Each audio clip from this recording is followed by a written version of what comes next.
We all hear the radio ads about the IRS. They tell you to be afraid, to be scared, and they try to frighten you into calling. I'm not here to do that. Tax Relief Advocates is different. TRA is here to tell you that if you owe money to the IRS, whether it's $5,000, $50,000, or $500,000, we have a solution. It doesn't matter if you're sitting in your car, at work, or with your kids. No matter where you are, call now. 800-575-6759. Don't lose hope. TRA can eliminate or reduce what you owe to the IRS. Generous programs are now available that can give you a fresh start. Our passion is taxes and helping individuals fix their IRS problems. We have over 1,000 five-star reviews on Google and an A+ with the Better Business Bureau. You don't need to be afraid of the IRS any longer. End your tax nightmare today by visiting us online at TRA.com or call 800-575-6759. That's 800-575-6759. Tax Relief Advocates. Real solutions for real people.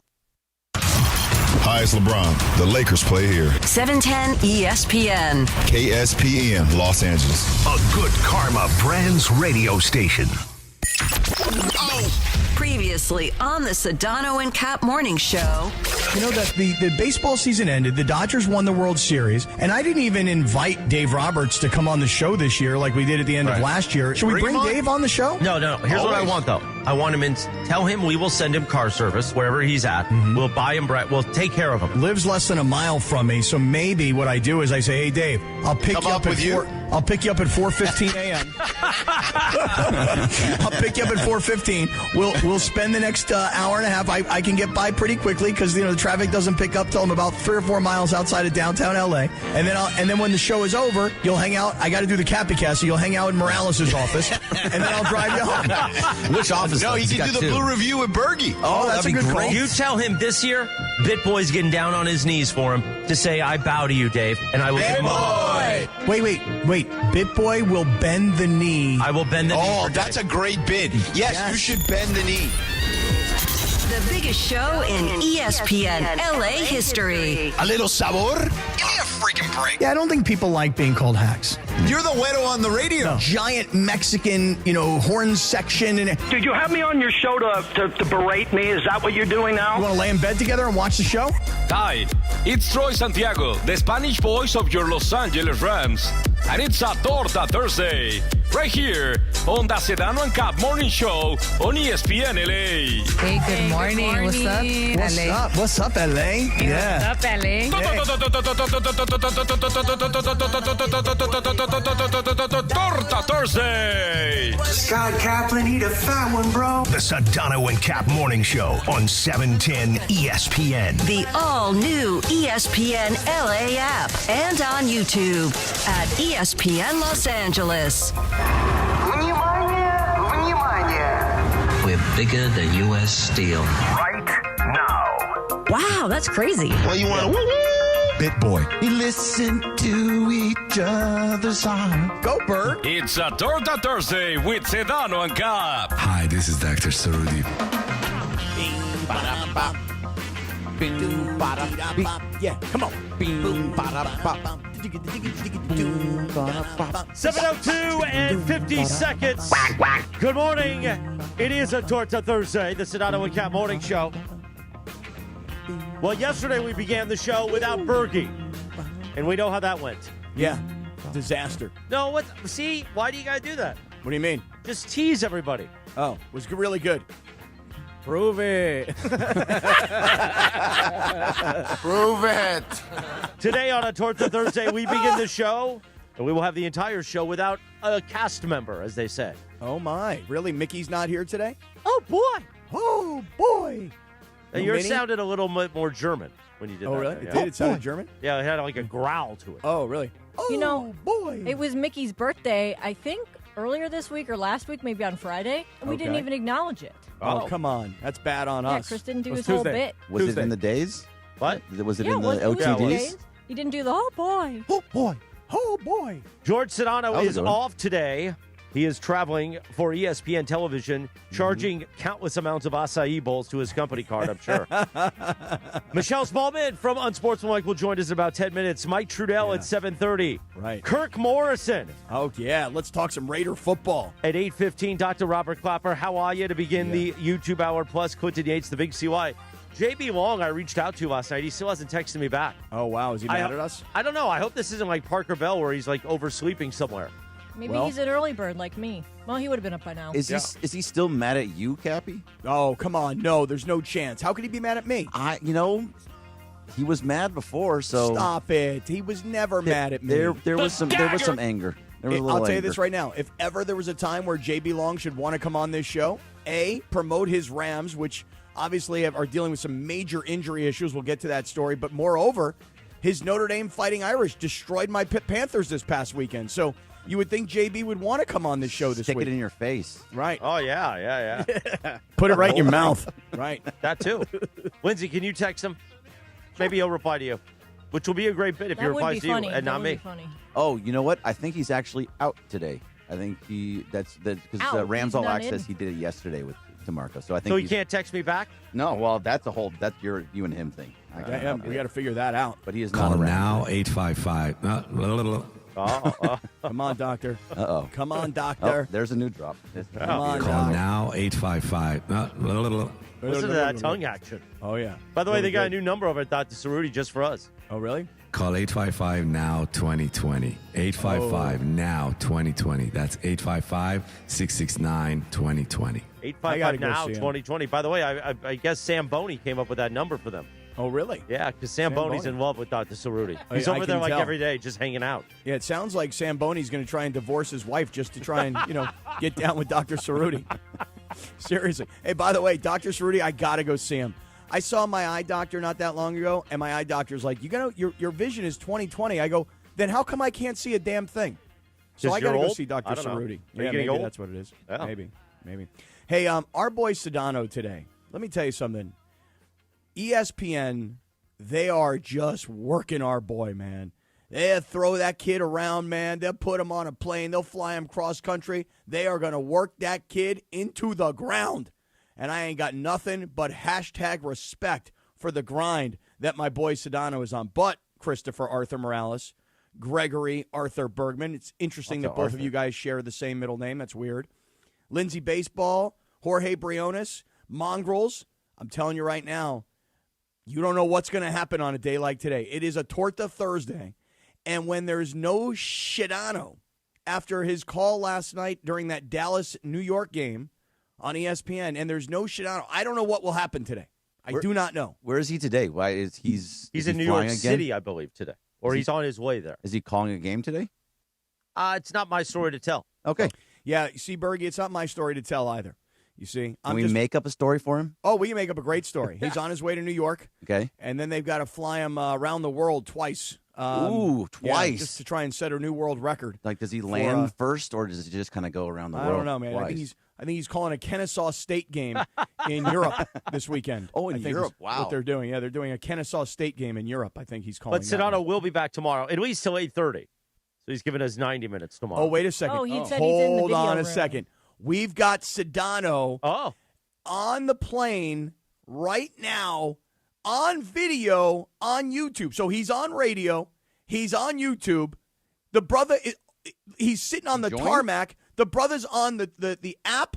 You can hear him. Here is Sedano. Georgie boy, your story to tell. What's cooking, man? Can you make it up, though? Make it bigger and grander than whatever it is. Oh, it's, by the way, the truth is plenty, Bergie. The truth I don't know what plenty. it is. Georgie, you're looking good this morning in the Sedano class, but I don't think I can hear you yet. Yeah, we can't hear him, so No. I don't know why we're doing this. Well, you know why? Because he's got the Switcher Studio thing going. He just said I'm in the video room. Oh, he just wants to be on video. I can see No, that. no. He wants to join. Look how cute he looks today. Yeah, but Look at the skin. he has to call in Yeah, on the he does- phone. Cap. Okay, so now we've got good video of George, but we have no audio of George. George, how about if you hang up the video and you just do the audio? I love that Cappy just throws to him, even though we've been over this 1,000 times. Been over what 1,000 If times? he wanted to call, he would call, right? He Right. just wants to be seen, not Yeah, heard. he doesn't want to just be He knows seen the video as cute as doesn't he work is. this way. He Yeah. knows I that can already. see him talking. Oh, that's right. I forgot. He doesn't have the proper equipment. That's Yeah. right. I forgot about that. Well, now we've gone black. Oh, no, now we're back to because Bergie he's on and the Lindsay. video. If we call him, then it hangs. Yeah, I want him on the phone. Well, yeah, I we want to hear his voice. Yeah, but Yes. he's on the plane, Right, but I so don't he care. can't call. Yes, he can. No, there he is. Yeah, he's on the Okay, ground. now he's on the phone. All right, here's Georgie now. Live on the radio. Right. Now, forget about YouTube. Now we can just put up a still photo. We don't of have how time. cute He just told me in my ear, we don't have time for your 45-second setup. So let's go to George Sedano. Well, I'm not done setting things up yet. Hold on a second. Sedano, you there? Come on, Georgie. What's the story? So I'm still sitting on the tarmac in Dallas, and like a 90-plus minute delay. I have to get back to L.A. to do NBA Today because Malika's not available. And then they're flying me to Charlotte right afterwards.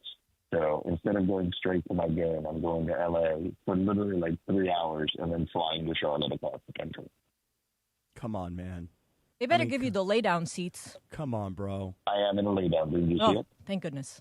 Come on, man. For real. They can't find anybody else to go, hey, look, Sedano's here. Malika's there. Got to get Ramona, get somebody in here to host NBA Today. Wait, we got to get Sedano from Dallas to L.A. I look at it this way. It's an honor that they're flying me across the country. Of course it is. Yes. No doubt it's an honor. Think of all the miles you're going to rack up just today. Based on how Cappy has been. I'm definitely getting American Executive Platinum today. For sure. Yeah. No question.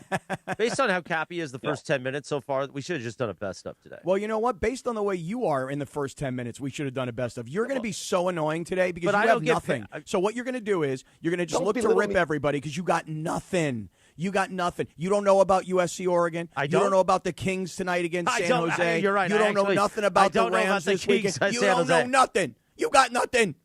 Back to George, already in progress. George, let's go back to whispering together, George. So now you're on the plane. I think you guys are doing really well without me today. I got to go. We're about to pick up. Okay. You don't want to get yelled at. All right. Yeah, go ahead.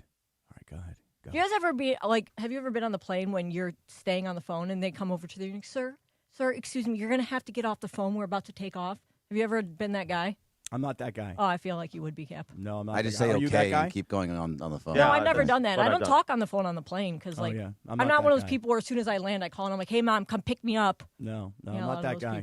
You don't call your mom just to say, "Hey, I landed. I'm safe. Everything's okay." I text my parents because they're big on text when you take off, text when you land. Oh yeah, I do that. Hey, I'm leaving. I'm taking off. Love you guys. Like it's like a hey, in case I'm we crash, leaving. I just want you to know that I love you guys. My dad's the only one that cares about that. My mom doesn't care. I call Riley before I get on the plane and when I get off. Always, every single time. Sedano looks so cute on the plane, but that is his story to tell. It wasn't our story to tell. Listen to this. Can you imagine? He's doing this Dallas game last night against the New York Knicks in Dallas. Then, as he just pointed out, Malika, for whatever reason, I don't know the story, is unavailable to host NBA Today. So then they've literally got to move mountains to get George from Dallas to L.A. this morning so that he can go do NBA Today this midday. Then they got to get him back on a plane, and he got to fly cross-country to Charlotte, I think is what he just said. Yeah, I don't know Charlotte. what college football game he's doing this weekend. But think about that. And to his point, by the way, this was something he and I were talking about before we came on the air this morning. To his point, it is an honor, man, that they're like, hey, look, we got to get Sedano back here. Well, wait, he's in Dallas, and he's got to go to Charlotte for a football game. I know. Find a way, get Sedano back. And to his point, it is a great honor. So respect the grind out of our boy, Sedano. And what he was saying, he said that he was delayed 90 minutes. Like he's going to get back. They were taking off just now, so that's great. He's going to get back. But what happens if he doesn't get back? If they delayed? If he was delayed even further? Then they'd send out the PJ. Oh. Well, they should have sent out the PJ to begin with. Seriously, if you're going to go back and forth, yeah. That's like Kirk Herbstreit. Right, I know. Maybe George needs to have a dog with him everywhere he goes. Take Benny with him. Maybe he wouldn't be barking. Right, if he's got a proper dog with him, maybe they'll fly him private. You know what I'm saying? So we'll see.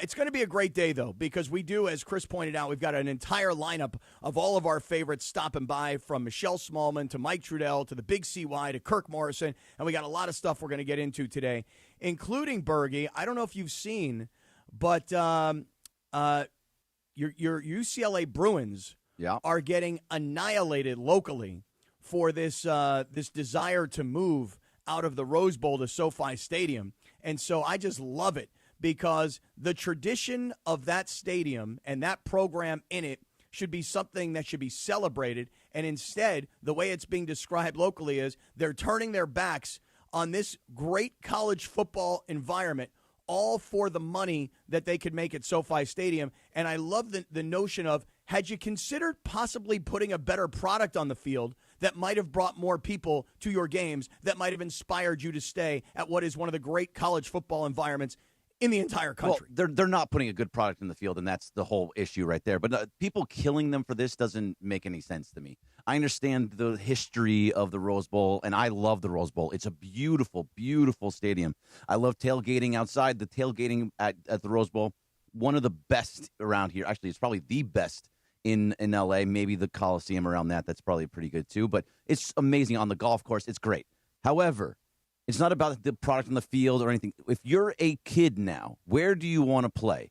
Do you want to play at SoFi Stadium, where the Rams play and all the players that you watch, and where you want to get to at some point and to be in the NFL, or do you want to play at the Rose Bowl? You don't have that same feeling. And also, the Rose Bowl, UCLA, I believe, didn't get to the Rose Bowl until the 80s. It's been like 45 years. Yeah. So it's right in there. So before that, it was just a standalone place anyway. If you're going to recruit people over, get the right guys, they're going to want to play at SoFi. And also, it's closer. I totally get it. I love the Rose Bowl more than any other stadium or arena or anything. But it makes sense to go to SoFi. So everybody that's whining and complaining about it, just stop. You're gonna love it once you get there. Nah, I don't agree, man. I think honestly, UCLA football games in SoFi Stadium will look like Pop Warner games that they put on Saturday afternoons. They'll be family and friends. I don't think that unless they have a competitive product, they're not going to put people in SoFi. And let me tell you something. Yes, of course. They're not going to the Rose Bowl if they don't have a competitive product. That's exactly right. But your whole idea of kids would want to play in SoFi rather than the Rose Bowl, I don't know how we quantify that. I really don't. I would much rather, if I were a high school kid and you took me to the Rose Bowl and I saw a game at the Rose Bowl versus I saw a college football game in SoFi Stadium, I'd be like, this is a college football stadium. This is an NFL stadium that's empty. I'd rather play in the Rose Boul. So I think you're thinking of it more as like an old school college experience, which I agree with you. I'm not trying to take that away from you, but where you're at now, where everything's about, the jerseys that you're wearing, that's why we have Jumpman at UCLA now, which is much appeals more to kids. Going to SoFi over that it's a beautiful stadium too. They say, oh, I watch Matthew Stafford and Puka Nacua here every weekend. I'd rather play at that spot. I just think that kids would rather play at a nicer, newer stadium than the Rose Bowl. Agree. Would you rather see it's not an empty Rose Bowl is hard to watch as a player. You played. If you were in an empty stadium, how do you feel? It sucks, but it's going to be empty at SoFi too. But it'll be more full. So if you get 30,000 people at the Rose Bowl and you get 30,000 people at SoFi, looks more full? I don't know. How would I know? I don't know. Well, because it doesn't hold. SoFi doesn't hold that. It doesn't hold 100,000 like the Rose Bowl. I got it, but they tarp it all off. Nonetheless, here's the point. We'll get deeper into college football later on today because we definitely want to talk about USC-Oregon as we're all kind of getting ready for Saturday afternoon and getting ready to see if USC can do what our boy Sedano has been hyping them up to do, which is go to Oregon, win this game, and put themselves in position to get to the playoff because the following week they would be playing against UCLA, a game that on paper USC should win no problem. So we'll get deeper into that. By the way, you're coming to USC-UCLA, right? What's the date on that? Is that the Saturday after Thanksgiving? On it. We've talked about it for months. I don't remember. Saturday, is that November Saturday? 29th, the day of the Yachtly Crew concert. Yeah. No, don't yeah me. I have a call with Yachtly Crew today.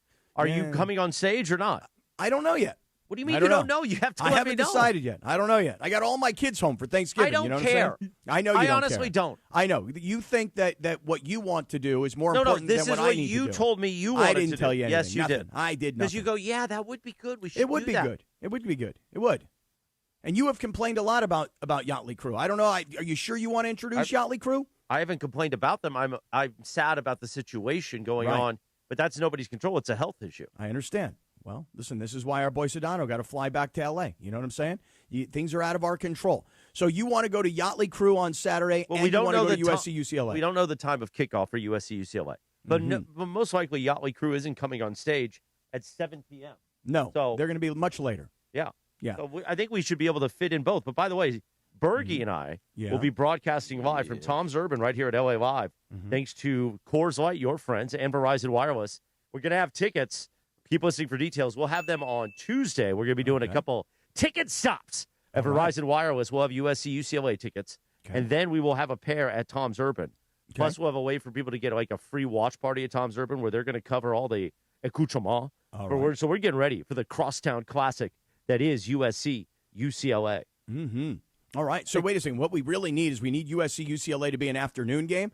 We get done with the afternoon game. We roll right into Yachtly Crew. That would be the ideal game plan? That would be the ideal game plan. That's what the goal is. But so AI says that they're playing Saturday, November 23rd at 7:30.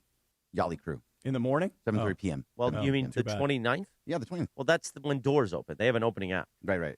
In case you show up, Safe Cappy, Ferris. That's awesome. Safe Ferris is opening. In case you show up, Cappy, how many backstage passes are you going to request? Because You right know now you're how many saying I no. need. You got it. You Later know on. I'm going to need at least 8. At least 8. Don't you think? And in fact, Chris, what if I want to bring all my family on stage to bring Yachtly Crew up? Is that possible? Can I do that? God, we need USC UCLA to be much earlier. We cannot have USC UCLA be a night game. It possibly could be a 9 a.m. game, by the way, too. So 9 a.m. That's not out of the realm of possibility. Come on, stop. I don't think it will be, but 9 a.m. or 7 p.m. Those are two distinct possibilities. All right, more on that. 12 o'clock. Listen, we'll talk about that in just a few minutes. It is time for our weekly visit with the great Michelle Smallmon from Unsportsmanlike. You hear her mornings 3 to 7 a.m. right here on ESPN LA. By the way, Michelle Smallmon made possible by Prize Picks. Download the app today and use code CAPPY, K-A-P-P-Y, to get $50 in lineups after you play your first $5 lineup. That's code CAPPY to get $50 in lineups after you play your first $5 lineup.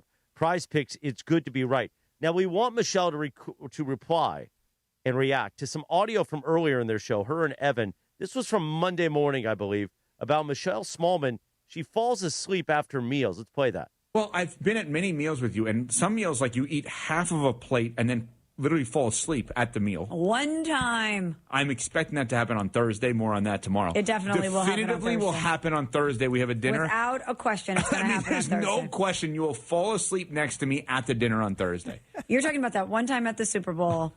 No, at Monday night in Bristol, the one time at the Super Bowl, you've had When multiple. I had wings, I was You had a awake. wing. So now it is Thursday, and Michelle joins us. We will have to find out details about this big dinner tonight, but also, is it true, Michelle, you fall asleep after meals? I fall asleep. I'm getting in Evan Cohen's car right now. Oh. Like I'm sorry. I'm going to respond to that, but I am sitting here. Evan, okay, I'm so sorry. So we are getting ready to go to Madison, Wisconsin, and my chauffeur has arrived. It's Evan Cohen. And as I am getting ready to get in his car, he is making fun of me by blasting my high school song that I had with my boyfriend to mock me. What song is that? I'm doing an interview. It's embarrassing, but I will share it. It's Differences by Genuine.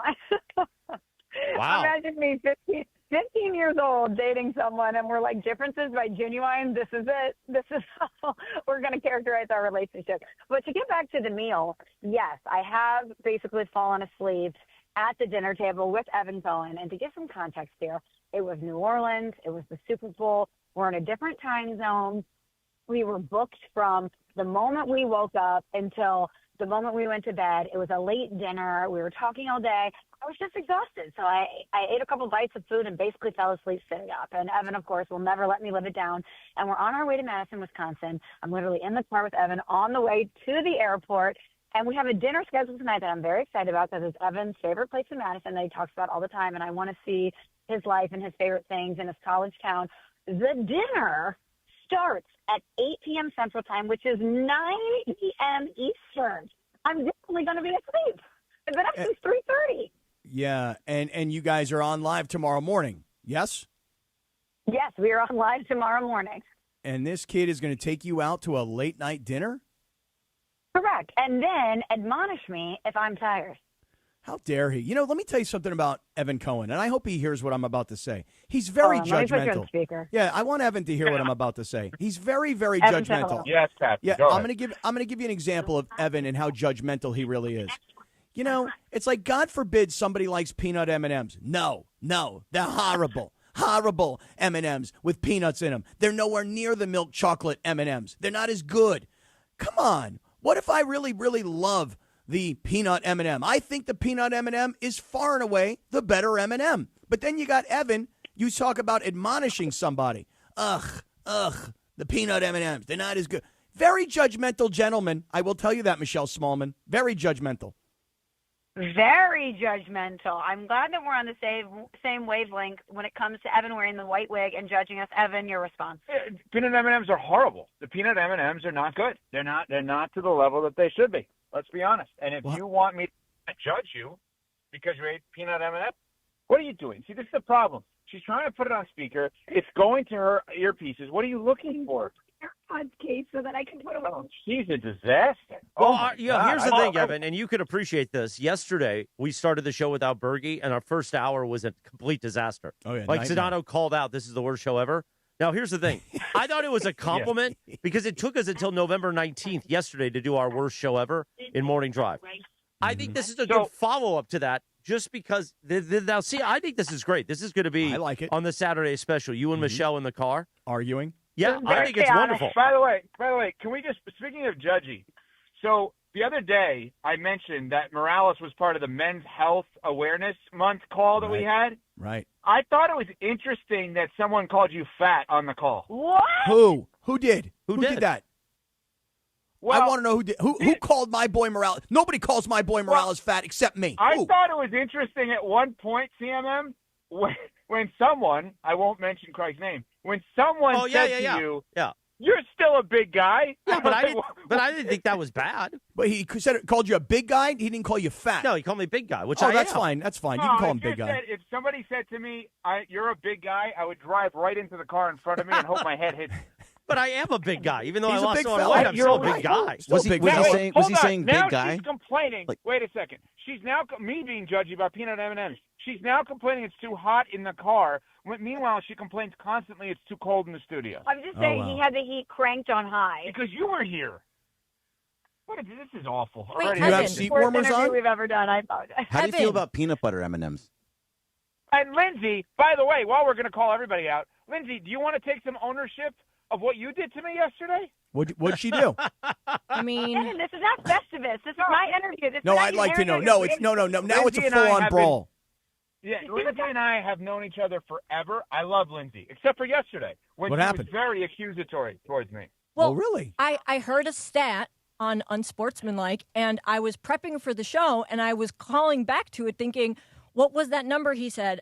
Evan said it was LeBron's 7th game in his career that he had more assists and points. So I texted Evan just to confirm the stat because I guess I was being lazy because I couldn't find it on the internet. And he goes, no, I didn't say that. And I was like, well, what was the number then? He goes, no, I didn't say that stat. And I was like, yes, you did. I heard you. And he's like, no, I didn't. I was like, well, I didn't just dream it up. So we went back and forth for quite a while. I did find the exact stat on SIG, and I showed it to Evan. And I said, see, you did say it. He goes, no, it wasn't me. Later, only to find out that it was the Sports Center update right at the top of the hour, 1 minute before his show started. Wow, Lindsay. Gosh. And by the way, Cappy Yeah. and Morales, for people like us that have no interest in being journalists, being accused of being a journalist is a very nasty accusation. Well, you also have to understand something, Evan. You got to understand that when you talk about LeBron James, it doesn't matter. You could say LeBron James is the greatest human being that has ever walked planet Earth. That's not enough for Lindsay Baseball. She will come for you because there is nobody who defends LeBron James more than Lindsay Baseball. So if you make up a stat or she thinks you made up a stat, she is going to call you out no matter what. Well, Evan is very much Team LeBron, though. Well, I understand that, What? but you are I'm very LeBron's much not right-hand Team man. LeBron at all. I can't stand LeBron. You just keep misrepresenting him. What's I mean, going on? and by the way, Evan, now you know know what what? it's like. Back I mean, to I'm you, on the Small. receiving You end do of this this all the interview. I time. did mine the Back other to day. you. Yeah, back to Smallmon. Oh, now you're going to let me speak to everyone? Thank you, Evan. How kind. Well, What a nice guy. I did say to I Michelle know. when we were on the call, or when I was getting ready to come on the air with us, I said, wait, Evan's driving you to the airport? You don't have car service like one George Sedano? And then I quickly explained to her the snafu with George and the honor that he was given to fly all the way back to the other side of the country to do NBA today, only to leave immediately after to fly to Charlotte. And he gets car service. You guys have Evan driving you, though, huh? He gets car service? And he Yeah, has I it think in his he's a little contract. bit higher on the food chain. Yeah. And he gets Lay acai down. bowls on travel days And that lay are down $35. seats. And Lay down first class. seats. First Yep. class is Lay in his down contract. seats. Yeah. Yeah. And Oh, really good class. Botox. Yeah, great Yeah. Botox. Really good Botox. I'm Oh, driving that's Small why. to Wisconsin. Forget first class. Also, I would like to share with the class that I had to go down to the basement to get my luggage, and Evan Cohen forgot his makeup bag. Oh, my I got it. They left it out for you. I have it right That's here. not the one I bring. I bring a smaller one. That's the one I leave there. Now this is a disaster. Wait, now I no, have to you leave wanna it know in the bigger car, disaster? And I have to remember it on Monday. Why did you do this? No. I need a text and you said not they the left bag. Evan's makeup No, bag. it's in my other bag. I don't know. You need this powder and this foundation. The Here's bigger your disaster concealer. is the You need fact this that you for the guys show. carry your own makeup. I mean, Sedano's got a makeup girl. Yeah, she travels Seriously. with them. Right. That's right. We need the Sedano deal the next time if we're lucky enough to get re-signed. Are you guys I think after this interview, driving we from won't. New York to Wisconsin? Is it that bad for you? No, Cappy, I actually have to give her a piggyback. As a matter of fact, we're walking there. Oh, the cops are pulling. Are you guys flying on Now we're Spirit? getting arrested. I figured Smallmon might actually just, run all the way to Wisconsin, I vowed to never run again, and I might, just to escape the chaos of what is happening right now. By the I'll way, leave the you other with this, day- Evan. I'll leave you with this. Remember the Yeah, days when okay. I used to carry a powder bag? You remember those A days? little different kinds, Yeah. Morales. Yeah. It's 7:30. Thank you, Evan and Michelle. Travel safely. We got to clear away for Mike Trudell. We'll go out with differences by Genuine, though, just for Nice. Michelle. Nice. Have a beautiful Thank day, you guys. kids. Sorry for the chaos. Yes. Good luck, Unsportsmanlike. everybody. Weekdays 3 to 7 a.m. Michelle's visit there with a lot of Evan. Brought to you by Prize Picks. Download the app today and use code CAPPY, K-A-P-P-Y, to get $50 in lineups after you play your first $5 lineup. That's code CAPPY to get $50 in lineups after you play your first $5 lineup. Prize Picks, it's good to be right. Damn right it is. Cappy, we will talk to Mike Trudell, ball knower himself, coming up in about 3 minutes from right now. The Sedano and Kap Morning Show on a Torta Thursday. Smile, suckers, on ESPN LA.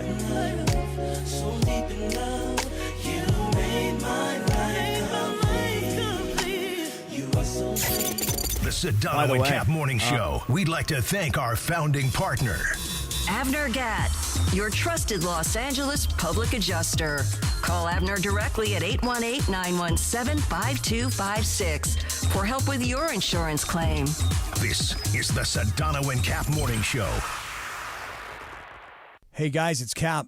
Here's the scenario. Your home is flooded and the damage is severe. Now it feels like your insurance company is turning on you. They won't approve a replacement living arrangement and the adjuster leaves you in the lurch. Take a breath and call Avner Gatt, one of Southern California's largest public adjuster firms. Avner Gatt knows how to fight back when your insurance company makes you feel like a criminal, leaving you with no hope of getting into your home and getting it all back together. With decades of experience and a passion for helping people, Avner and his family take the call themselves. So whether you have a toilet overflow, a broken water line, a burst supply line, a broken fire sprinkler, whatever the water damage is, you call Avner Gatt today at 818-917-5256 or you go to avnergatt.com. It's 818-917-5256 or avnergatt.com. You call, Avner answers, he says hello. Your claim is our game, avnergatt.com. I always give thanks for cash, but I'll never poo-poo a gift card from Mom. Now your top reasons to visit Morongo. Book a room with the view for as low as $129. Number 2. Morongo's got your Thanksgiving feast to go. Your choice of a whole turkey, glazed ham, or prime rib with 6 sides and dessert. Order yours now. And the number 1 reason. We're giving away a Lincoln Nautilus November 30th. Morongo, good times. Buenos dias. Laker fans know when the shot's open, you take it. That's why National University helps busy students drive the lane on their goals. Flexible online classes, whole team support. Juggle your job, your life, and keep driving toward your degree. National University, official higher education sponsor of the 17-time champion LA Lakers. Take your shot and learn more at nu.edu. That's nu.edu. This is the story of the one. As a custodial supervisor at a high school, he knows that during cold and flu season, germs spread fast. It's why he partners with Grainger to stay fully stocked on the products and supplies he needs, from tissues to disinfectants to floor scrubbers. All so that he can help students, staff, and teachers stay healthy and focused. Call 1-800-GRAINGER, click Grainger.com, or just stop by. Grainger, for the ones who get it done. From kickoff to cash out, ESPN Bet has the tools you need to score more on game days. Bet smarter with stats at your fingertips. Get personalized parlays built just for you. And with your fantasy team synced right in the app, you can back your squad. Right now, new customers get $100 in bonus bets when you bet $10. Sign up with promo code USL to get started. Must be 21 plus. Gambling problem? Call 1-800-GAMBLER. Terms and conditions apply. See app for details. Offer not available in New York. The heart and soul of ESPN Los Angeles. We call him the Cisco Kid. The Cisco Kid. The one and only Beto Duran. Here's Beto Duran. USC fans in the OC, let's go! We're bringing the energy to Costa Mesa for the USC-Oregon watch party at Mercado Northgate Gonzalez. Man, I love that place. So much good food. It's a great time and it's a party. I'm Beto Duran. Join me this Saturday at noon as we watch USC take on Oregon in this Big Ten rivalry. Wear your USC gear. Come experience the authentic flavors of traditional Mexican food and enjoy an afternoon full of prizes. Food, USC football, and fun with the ESPN LA promo team. Mercado Northgate Gonzalez, 2300 Harbor Boulevard in Costa Mesa. 7:35. Good morning. Sedano and Kap Morning Show on a Torta Thursday. You just heard it there. Beto and I will be at Mercado on Saturday for USC-Oregon in the city of Costa Mesa. My first time at the Northgate Mercado. I can't wait. Happy birthday, of course, one of the Eagles frontmen. He turned 78 today, the great Joe Walsh. Cappy, this was his solo record, which was a huge hit from the Warriors soundtrack, In the City.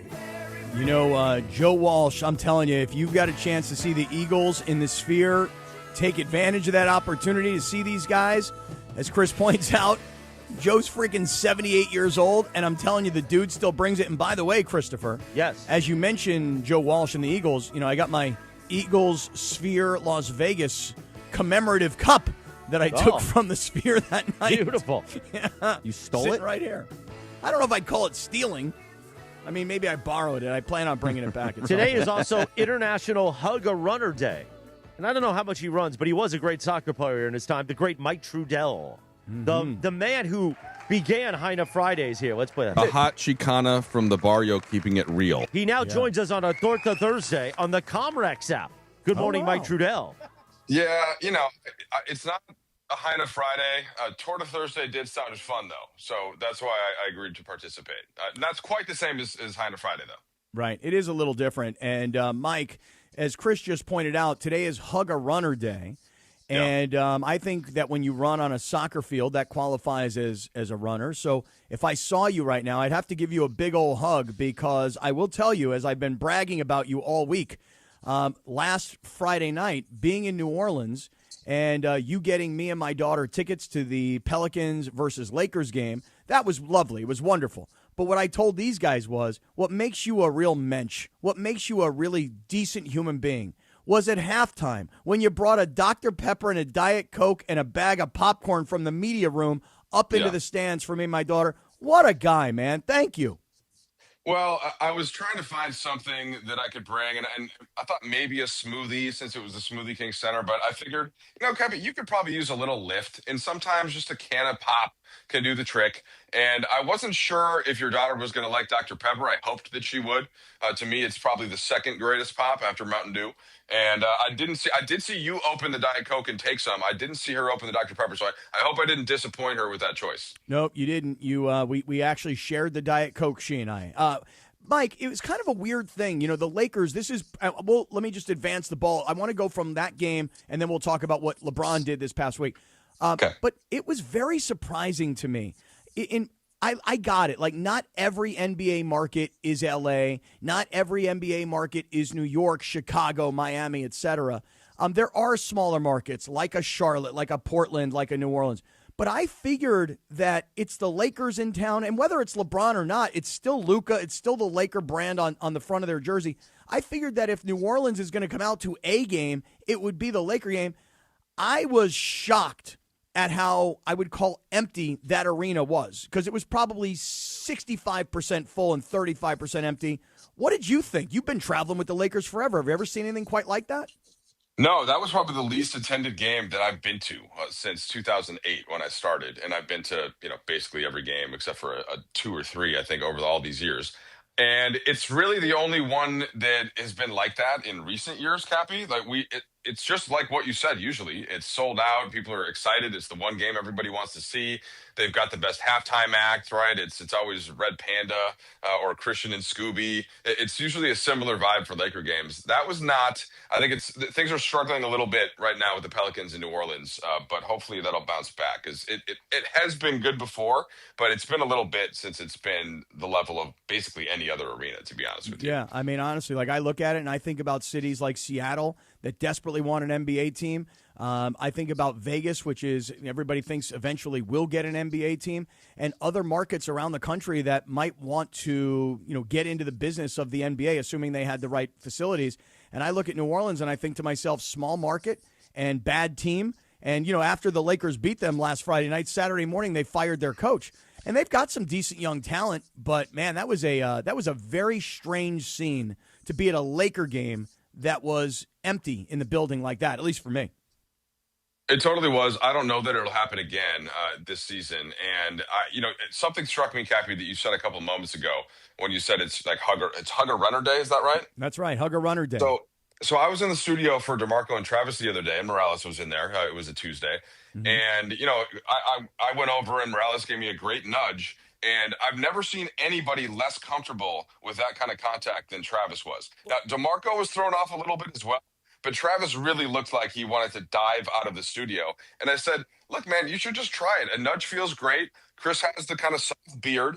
I don't know why it rose to that level of uncomfortability. I think you would have liked it, Cappy. You never reacted in that way when Morales and I touch. So I was a little shocked and a little surprised. You know what Travis is? He's a modern day Hank Hill.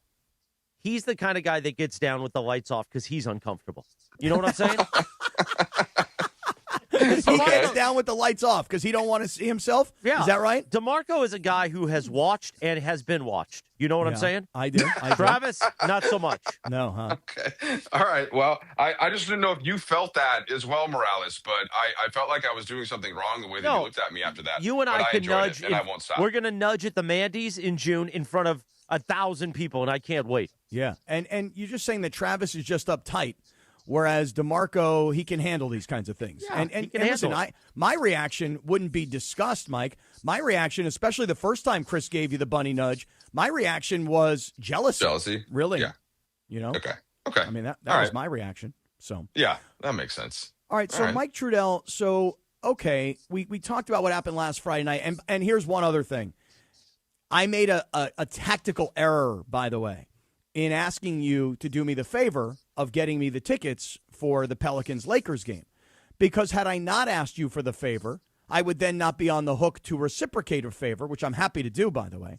But I've heard you're the best reciprocator in the Southland. And right? I've been thinking, I actually brainstormed it out with the guys yesterday on the air. What could I do for you and Annie and the boys that would be something that's more about the family than just about you? So I'm brainstorming what I'd like to do. But, the mistake was that if I didn't ask you for the tickets, I could have gone on like any third-party site and picked up a pair of tickets for about $4. And I mean That's total. Right. Yeah. I felt that when I was looking around the building.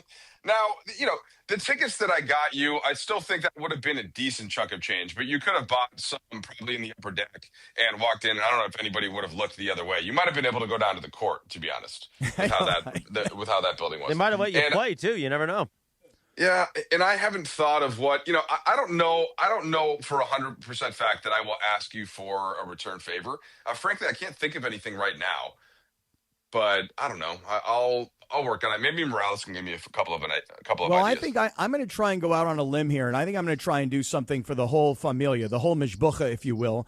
Mike Trudell is with us here on Sedano and Kap on 710. Now, listen, let me advance the ball here. So LeBron doesn't play on the road trip, and we're all hearing that LeBron is working out with the South Bay Lakers, and LeBron then makes his debut, and we want to talk to you, Mike Trudell, about LeBron's debut on the way. Yes, we'll do that in a few moments. More of Mike Trudell. It is the Sedano and Kap Morning Show on a Thursday, 7:43, Cappy. Tell us about our friends at Prize Picks. I would love to tell everybody about our friends at Prize Picks. First and foremost, I want you to download the Prize Picks app and use the code KAPPY, K-A-P-P-Y.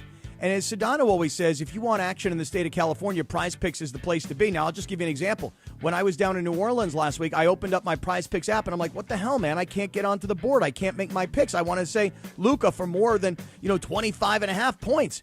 But you can't play in Louisiana. You can play in California, so have fun. Be responsible, of course. But let's all play together, and let's all win together on Prize Picks. Now, when you download the Prize Picks app and you use the code KAPPY, when you make your first $5 lineup, you get $50 in your account instantly. And now you got a lot more to play with. But here's one other thing I want to mention to you. When you're on the Prize Picks app, look to the bottom right corner of the app. You're going to see the word profile. Click on profile, and now you can follow me. I can return and follow you back. Now you don't have to text me your Prize Picks. You don't have to tweet me your Prize Picks. I can see your Prize Picks on the Prize Picks app. You can see mine. And Christopher Arthur Morales, you tell that Italian stallion uncle of yours, I have been hot. I have been, oh man, really, I went ice cold. I will grant you that. But I have come back. I am hot. You want to follow my picks on Prize Picks. So download the Prize Picks app. Use the code KAPPY, K-A-P-P-Y. Make your first $5 lineup. Get $50 in free lineups. Prize Picks. It is good to be right. Thank you, Kappy. More of Mike Trudell. We'll talk about LeBron. That's all next. And towards the Thursday. We're back in 3 minutes from right now. Smile, mongrels.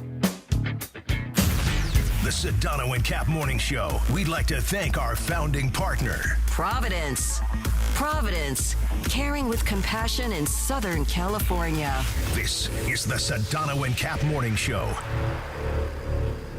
At RustNatCars.com, 'tis the season to find more horsepower, more style, more excitement. That's because LA car shoppers know this is the best time of year to find the best deals. With RustNatCars.com, scroll through an inventory of over 2,000 vehicles and shop over 100 special lease offers on European brands like Mercedes-Benz, BMW, Audi, Land Rover, Porsche, and yes, Ineos Grenadier. It's all in one place. RustNatCars.com. Your sleigh awaits. Hey, it's Chris Morales. You know, we joke around a lot that I almost died, which I almost did. I had severe heart failure. That's when I went to a Providence hospital in the emergency room. And here's the thing about heart care. It begins with trust. That's why Providence takes the time to listen, understand, and earn yours before making any decision about your care. For me, if it wasn't for Dr. Cobb and Katie Cornella at St. Joe's in Orange, they made me trust them and they made me know. And my health and my life were going to be even better once I got out of the hospital. Providence, caring with compassion in Southern California.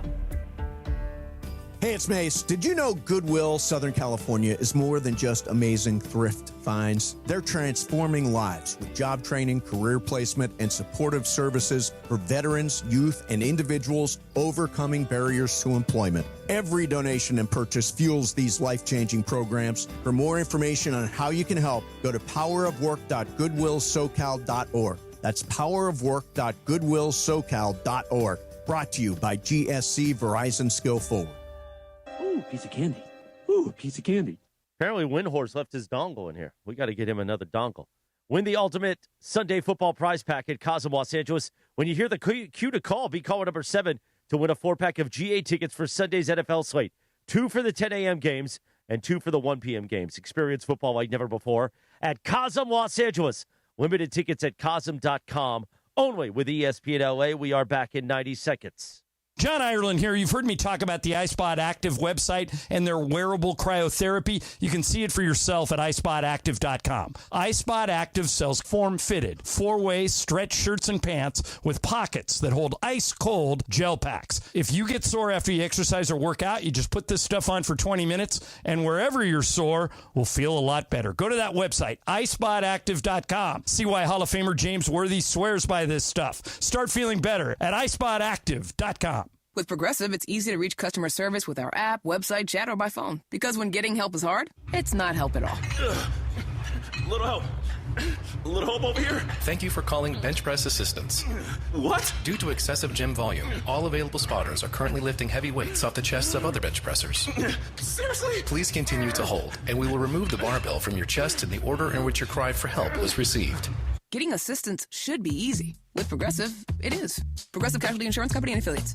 On eBay, every find has a story. Like if you're looking for a vintage band tee, not just any tee, the band tee. You wore it everywhere until your best friend stole it. Now you're on eBay, and there it is. Same tee from the same tour. The things you love have a way of finding their way back to you, especially on eBay. Where else can you find that mint trading card you searched everywhere for, or your first car, the one you wish you never sold? It has to be eBay. Shop eBay for millions of finds, each with a story. eBay, things people love. Mornings on ESPN LA will never be the same. Quack, quack. Quack, quack. I get parents telling me all the time that the kids in the car love the quack. They're now into the quack, quack. Listen, I am a role model for the youth of America. Oh, we know that. The Sedano and Kap Morning Show is on. Back to Sedano and Kap.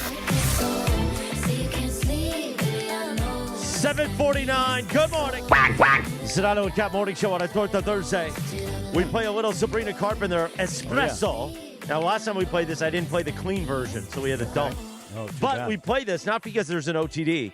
Because, one, Gregory Arthur Bergman, he texted us late from Crypto.com Arena because he was at the Sabrina Carpenter concert with his girlfriend, Jean, Mean Jean. What time did she finally come on stage? She came on stage at, right at, what was it? It was 9 or 8 o'clock? 9 o'clock. 9 o'clock. 9 o'clock on the dot. At 9 o'clock, once it hit the zeros, she was on stage. So Chris and I are down at the Lazy Dog on Tuesday night, and I'm like, what's going on over at Crypto? And he's like, I think it's this Sabrina Carpenter concert. And there were all these moms and their daughters in the Lazy Dog. And I'm like, who's that? So I had to look her up. I didn't know who she was. Dude, 3 straight nights she's selling out Crypto.com? Are you for reals? It's 3 straight nights, but 6 overall. Yeah, she's 6 here for total. 6 nights and sold out every single time. Was it a good show? It was. I mean, I enjoyed it for her. Wait a second. You mean to tell me you took Mean Gene? This was not like little daughter Riley. This was a Mean Gene thing. So I asked Riley if she wanted to go, but she actually didn't want to. So because she had her own reasons. But also, I would have been a little uncomfortable watching that show with my 14-year-old daughter. Really? It was easier to watch it. I mean, she's writhing around on a bed, like she's in the bodysuits, and like she's looking good. Yeah. Did you take it all home after that, or what? Oh my God! Come on, Cappy. I mean, what? That's a good question. That's never a problem. But it was also by the time I got home, it was like 11:30. Never a problem. It's never a problem. At 11:30, I'm not like Chris. It doesn't take 10 minutes. Oh. So at 11. I can't deny it. But we didn't get home till like 11:30. It was time to go to sleep. Meanwhile, Mike Trudell is still there. Now, Mike Trudell is your wife, your lovely wife, Annie. Is she a Sabrina Carpenter fan? She is a Sabrina Carpenter fan, and in fact, she gave me a very gentle direction that I was supposed to get tickets for it. But the timing, just got back from the trip, home Laker games. It's been a lot, so I didn't even look at the dates. Yeah, Are there remaining dates? 5. Yeah, there's I think 2 more dates. 2 more, huh? 2 more dates? 2 or 3 more. Okay. Okay. You know what she's going to say to you, Mike? Right. You know what she's going to say? What's that? She's going to be like, you don't have time to get me Sabrina Carpenter tickets, but you got time to get Cap tickets for a Laker road game? Are we serious here? Well, it's not. Yeah, it's not necessarily about finding the time to get her tickets to it. It's just finding the time in our kind of collective schedule with the 3 boys where it fits in. Why don't you take care of the boys and she could go to the concert with Cap? There you go. Or Mean Gene. Well, I don't know if Cap would be the first choice in that context. All right. But just be prepared. If you do go to this, it is packed full. Every single seat, all the way up in the 300s too, packed full and extraordinarily loud. Girls screaming in your ear. It's crazy. Yeah, what's how the loud age demo for the Sabrina Carpenter fans? So there was a lot of 10 to 15-year-old girls and a lot of 50s, 60s women. Oh, yeah. Well, I mean, that's what Chris and I did at the Lazy Dog on Tuesday night. It was or Monday night, I think it was. It was a lot of hot moms with a lot of young girls. Yep. Yep, very much so. I thought so. And they know every single word to every single song and scream it at the top of their lungs. Hey, good for Sabrina Carpenter, man. Yep. I mean, I don't even know who she is. Is she some kind of Disney star person or something? She was on Disney. I don't know what show she was on, but she was on it. Meanwhile. Back to Mike Trudell. Mike Trudell and, LeBron. Well, Mike, let's talk about this. Your interview after LeBron's return was with Luka. And as Luka is standing there, Austin Reeves comes up and he goes, "Hey, great job, friend." And then you say something to Luka like, "Yeah, he just called you friend." And Luka says, "Well, he wants to be my friend, but I won't let him be my friend." And the thing is that we can all see is that these two in particular have created this great chemistry. And that's what I'll put myself in this group, many of us were concerned about. How will LeBron fit into this chemistry? What were your observations? Oh, he dropped. Oh, really? Interesting. Yeah. Very interesting. He'll be back in just a second. Hopefully you hear that. Very, very interesting. Yeah. Okay. If that's what you think, so be it. Okay, great. Well, I know a lot of people still question this. We saw LeBron come back. We saw him be unselfish. We saw him not need to be the scoring leader and everybody give me the ball and let me do all the shooting. No, he wasn't like that at all. In fact, 11 points, took very few shots. I think it was a total of 7. 12 assists, especially, in the latter part of the game. I mean, there were 6 or 7 in a row.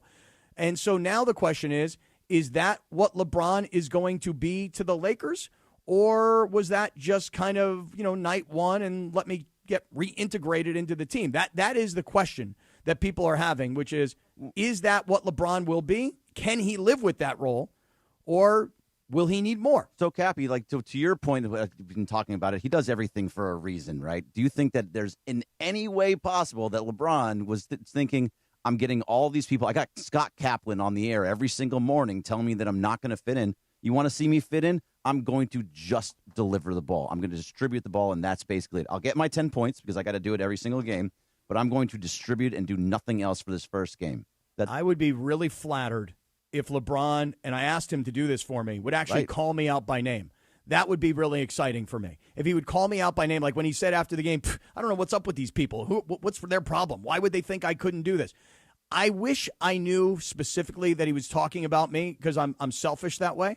But I think he actually cares more about what former players say about what he will or will not be able to do. Is Mike back? He is. Okay, Mike, what did you make of LeBron in this unselfish-ish performance in his first night back?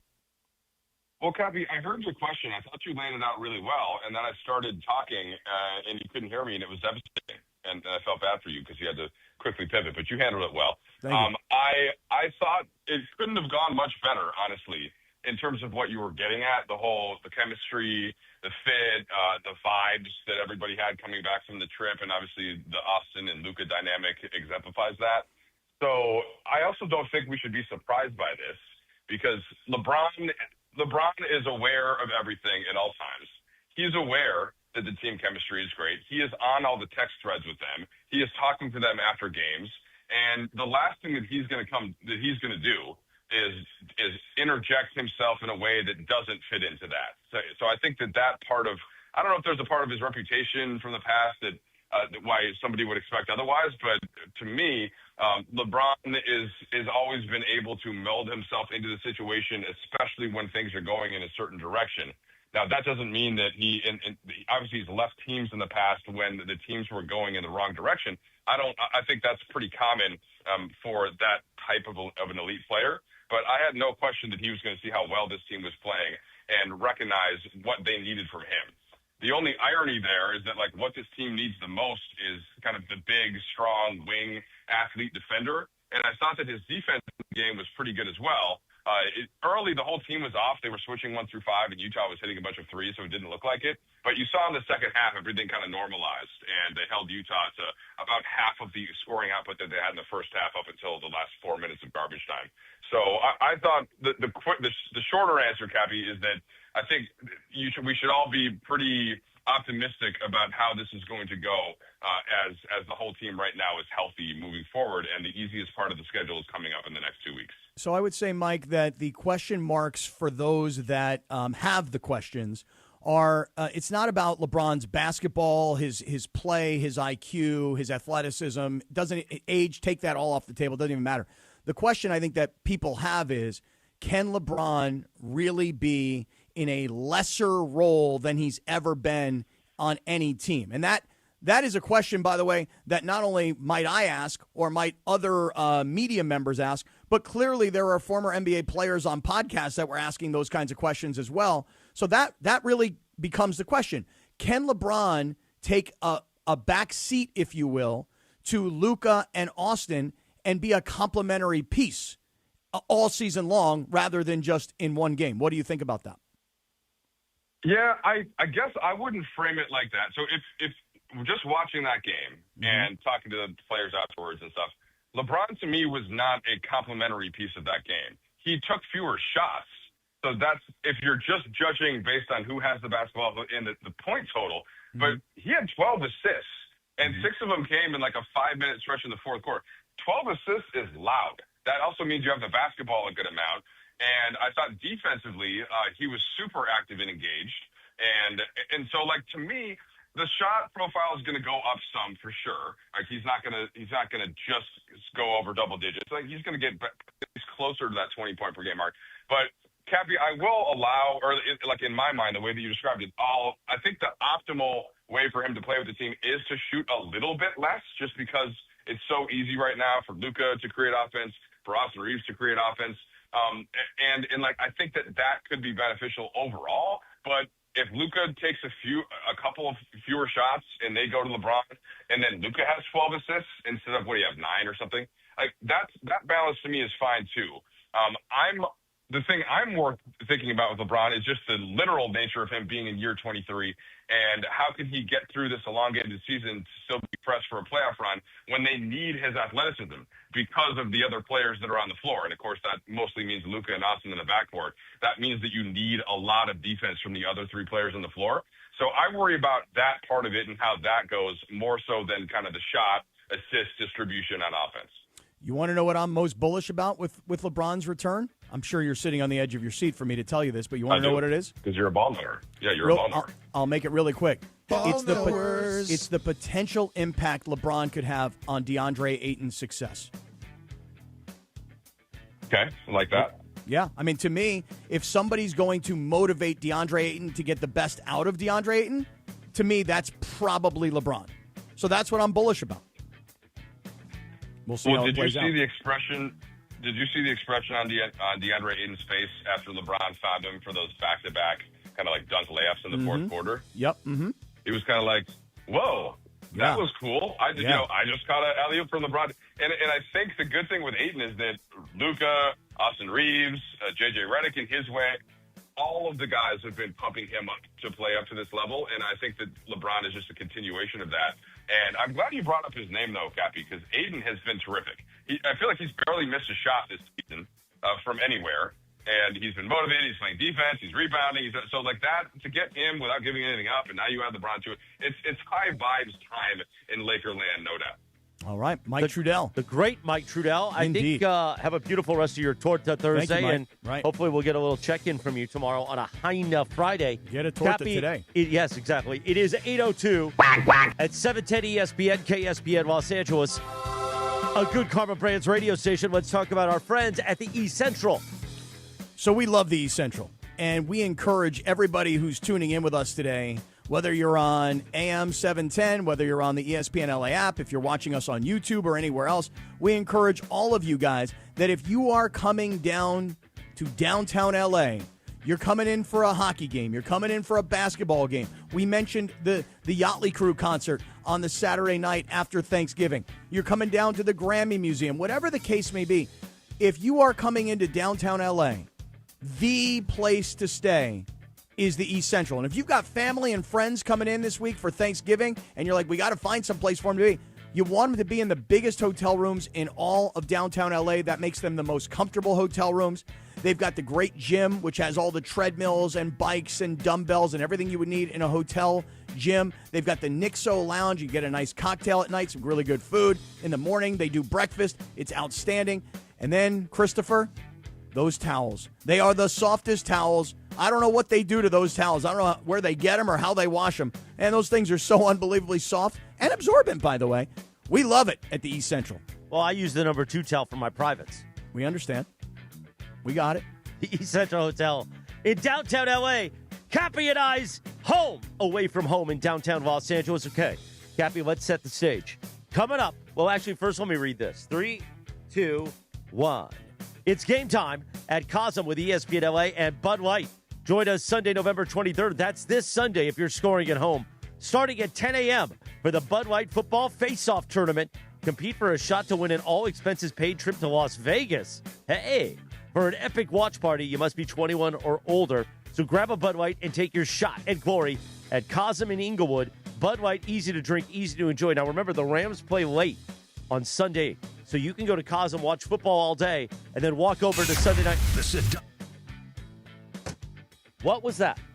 All right. Who knew what happened there, Cappy? Anyway, that is Sunday at Cosm as we get ready for Rams-Bucks Sunday Night Football. Meanwhile, coming up, we will have Kirk Morrison, our favorite Raider, the Raiders, join us coming up at 8:15. And right now, though, we're going to open up the Mongrel in the morning to the old Mongrel hotline, 877-710-ESPN. If you want to play with us, because Dad's away, Sedano is on a plane, which means we could take some phone calls. 877-710-ESPN, or we'll just dance in the YouTube chat. The Sedano and Kap Morning Show. We're back in 4 minutes from right now on ESPN LA. The Sedano and Kap Morning Show. We'd like to thank our founding partner. Call Jacob. Call Jacob at 844-24-JACOB. 844-24-JACOB. Or visit calljacob.com. This is the Sedano and Kap Morning Show. Vista Paint is California's original paint company and has been serving pros and homeowners since 1956. Our paints are formulated for lasting performance, beautiful finishes, and made to withstand the weather. Vista Paint, locally made, expertly crafted, always reliable. What's going on? It's Beto Duran, and I love rolling around in my Toyota. Tacoma, to be exact. And right now, if you're in the 818, go check out the All-Stars at Northridge Toyota. In the 626, it's all about Wondries Toyota. Lease a brand new 2025 Tacoma for just $164 a month or 36 months plus tax. Northridge Toyota or Wondries Toyota. Serving all of SoCal sports fans, they make it easy. Lease excludes tax, title, license, registration fees, and dealer options and changes. $59.99 cash or trade equity down. Expires 11/30/25. I know you're listening to me wearing glasses or contacts. You're either nearsighted, farsighted, have astigmatism, or you're just over 45 and have to wear reading glasses. This is Dr. Sarudi, and I promise you, I can help you with any of these issues. No anesthesia, no pain, no downtime, and if you qualify, I'll even guarantee you with 20/20 or better vision or give your money back. I've never had to after 60,000 cases. Call us today at 310-474-2010. 310-474-2010. Support comes from Clean Power Alliance, providing 3 million residents and businesses clean electricity options. Southern California is our home. It's the air we breathe, the sky we share, the communities that connect us. Every day we have the choice to make a change. On every road, with every light we turn on, we can choose clean energy. Together, we power potential. Change is electric. Learn more at cleanpoweralliance.org/changeIsElectric. The most recognized jingle in Los Angeles has a new number.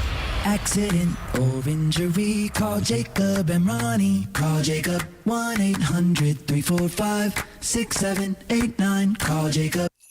This holiday season, don't just give a gift. Give the gift that keeps the party going all year long. Live entertainment at Fantasy Springs Resort Casino. Kick off the new year with the Battle of the Badges, local heroes duking it out for charity. Then get your groove on with the Temptations and the Four Tops. And set sail with the smooth sounds of Yachtly Crew. February turns up the heat with country hitmaker Ernest, the legendary Frankie Valli and the Four Seasons, and laugh-out-loud comedy from Jim Jeffries. And in March, more magic. Emmy-winning comedian John Mulaney hits the stage, plus an unforgettable evening with the stunning voices of Il Divo. Then, mark your calendars because on May 16th, country superstars Lady A bring their chart-topping hits to the Fantasy Springs stage.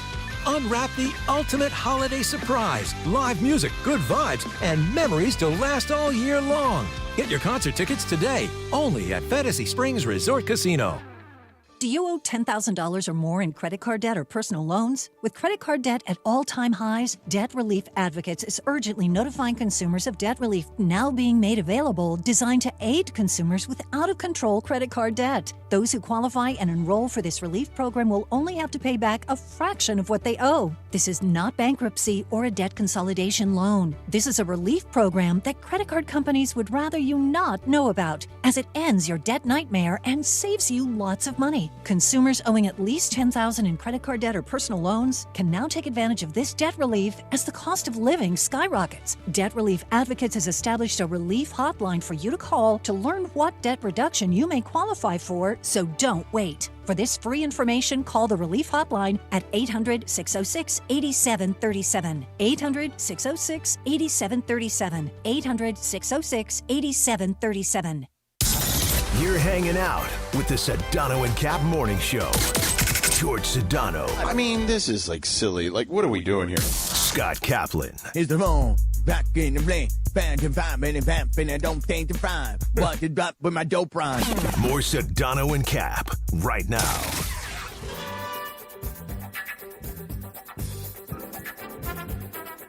$8:09. Good morning. The Sedano and Kap Morning Show on a Torta Thursday. Good morning, Sedano and Kap. It's Dr. Cerruti. Cappy, when are you coming to see me? Oh, hello, doctor. I am coming to see you, doc, because you know what? I don't know if I need LASIK or I don't, but everybody rips my ass when I put on these glasses. And they're like, dude, you look terrible in these glasses. So, Dr. Cerruti, I got to come see you, man. On this day in 1971, the number one hit, Isaac Hayes, the theme from Shaft, Cappy. Right. Oh, yeah. Great show theme. Beautiful. Today is also National Peanut Butter Fudge Day. Oh, really? Yeah. Not that into fudge. I agree. Yeah, Too much. Fudge is like an overrated kind of thing, you know? Once in a while for the holidays, maybe you slap some fudge down there. Down where? Yeah. No, I didn't mean down there. I just meant you slap some fudge down. Okay. You know what I'm saying? Like one piece is good enough. Okay. Chef. Today is also National Absurdity Day, like this show every day. Right. Meanwhile, Kirk Morrison, who's on the way to the airport, I'm guessing for college football, he's going to join us in a few minutes from right now. But George Sedano was on an airplane from Dallas to L.A., then back to Charlotte or something. I don't know. Which means we can do a little old school mongrel of the morning telephonically at 877-710-ESPN. Who's it brought to you by, Cappy? It is brought to us by Morongo Casino Resort and Spa. Good times, less than 90 minutes from wherever you are. And I think, Chris, that the Mongrels do not call during what Sedano has referred to as a failed segment because I think they're all in on the bit. You know, that Sedano goes in and hangs with the Mongrels. I would say this to the Mongrels. If you got something on your mind this morning, now's the time to get in because Dad is flying. So go for it at 877-710-ESPN. Manuel in Northbridge. Now, is this our friend Manuel, the legendary Manuel? Good morning. This is a good friend of the station, good friend of the show. I just want to say, how's that divorce, Cappy? Oh, Manuel. Oh, man. It is certainly going, Manuel. It really is. A divorciado is what it is. That's exactly right. You know, I had a call on a Torta Thursday, you know, being Hispanic myself. We love tortas. And I had to chime in on that Cholo Bowl. Did you guys watch that Cholo Bowl on Monday with the Cowboys and the Raiders? Oh, yeah. Hey, what's up, Holmes? The Cholo Bowl. I heard there were so many fights at the Allegiant Stadium. They couldn't hold back the tortas that day. Oh man, I'm gonna have to go. Look at those. I don't know why, but it's such a bad thing to do. What? I watch all these videos of stadium fights on Twitter and stuff. I don't know why I watch this, Manuel, but I do it. Now, Manuel, do you like your torta in a Cowboys wrap or a Raiders wrap? I prefer a Rams wrap, but that's just me. Okay, Manuel, have I'm a a great Rams day, fan. man. Thank you for calling in on a Torta Thursday. Way to go, Manuel. Even though it's... Oh, what do we got? Oh, Justino? Is that Justin or Justino? No, Justin. Oh, Justin. Justino. Justin in Norco. Hey, what's up, Holmes? Good morning, Justin. Hey, what's up, fellas? Good morning to you guys. Just want to call and say you guys are awesome, and want to say go Lakers, go Rams, and we're going to get it this Sunday night. Oh, it's beautiful. Justino, did you watch the Cholo Bowl? And by the way, Justin, you're awesome. You're awesome too, man. We love your show. Have a great day in Norco. Good luck on that commute if you're coming into L.A. on that 15 and that 91. Meanwhile, it's your chance to win the ultimate Sunday football prize pack at Cosm Los Angeles. Call 877-710-ESPN right now. Caller number 7 wins a 4-pack of GA tickets for Sunday's NFL slate. 2 for the 10 a.m. games and 2 for the 1 p.m. games. Experience football in shared reality at Cosm, only with ESPN LA. Caller number 7 right now at 877-710-ESPN. Meanwhile, Cappy, we get ready for Kirk Morrison in just a few moments. But, so here's the thing. Yeah, I made a 14-3 prediction before the season began with Rams general manager Les Snead. Right. The Rams have lost 2 games. What's ahead for them is I think that one loss is going to come up in Seattle against the Seahawks, based on how they played against Seattle last week in Week 11. So that means they are going to win, if my prediction is correct, Sunday night against the Tampa Bay Buccaneers for Aaron Donald bobblehead and Sunday Night Football at SoFi. Yeah. Are you afraid at all of Baker Mayfield, the headband, and the Bucs? I think the thing about Baker Mayfield is, and Tampa Bay, they have battled all season long through a massive amount of injuries. When I think about teams that, and this is like my unofficial eye test, it's not necessarily statistically accurate. It might be, but I don't know it as a fact. And what I'm saying is this. Tampa Bay is one of the most injured teams in all of football. They have lost more skill position guys that are big producers for them, and yet somehow Tampa Bay has found their way into a 4-2 record on the road, which is more important because they're 6-2 overall, but they're 4-2 on the road. So while Tampa Bay got just annihilated by Buffalo this past weekend in Buffalo, I look at Tampa Bay as a real threat. Now, you mentioned 14-2, and you think that they'll only lose one more game, which is at Seattle. When you look at the Rams asterisk schedule, there, by the way, the asterisk is if they rest guys, that doesn't count against me. If I it's would week agree with 18 and Jimmy Garoppolo is starting, which I love Jimmy G. He's a handsome man, but that doesn't count against me. No, it absolutely counts against No, you. it doesn't. Yeah, it does. At the end of the year, if their record is 14-3, that's what you win. If it's 13-4, then they didn't hit your prediction. But what if they rested everybody because they're in the they got the number doesn't 1 matter. seed? The prediction was the prediction. is the prediction. You know what? I'll stab you with a pen. you know, it's you can just try, but the prediction is 14-3.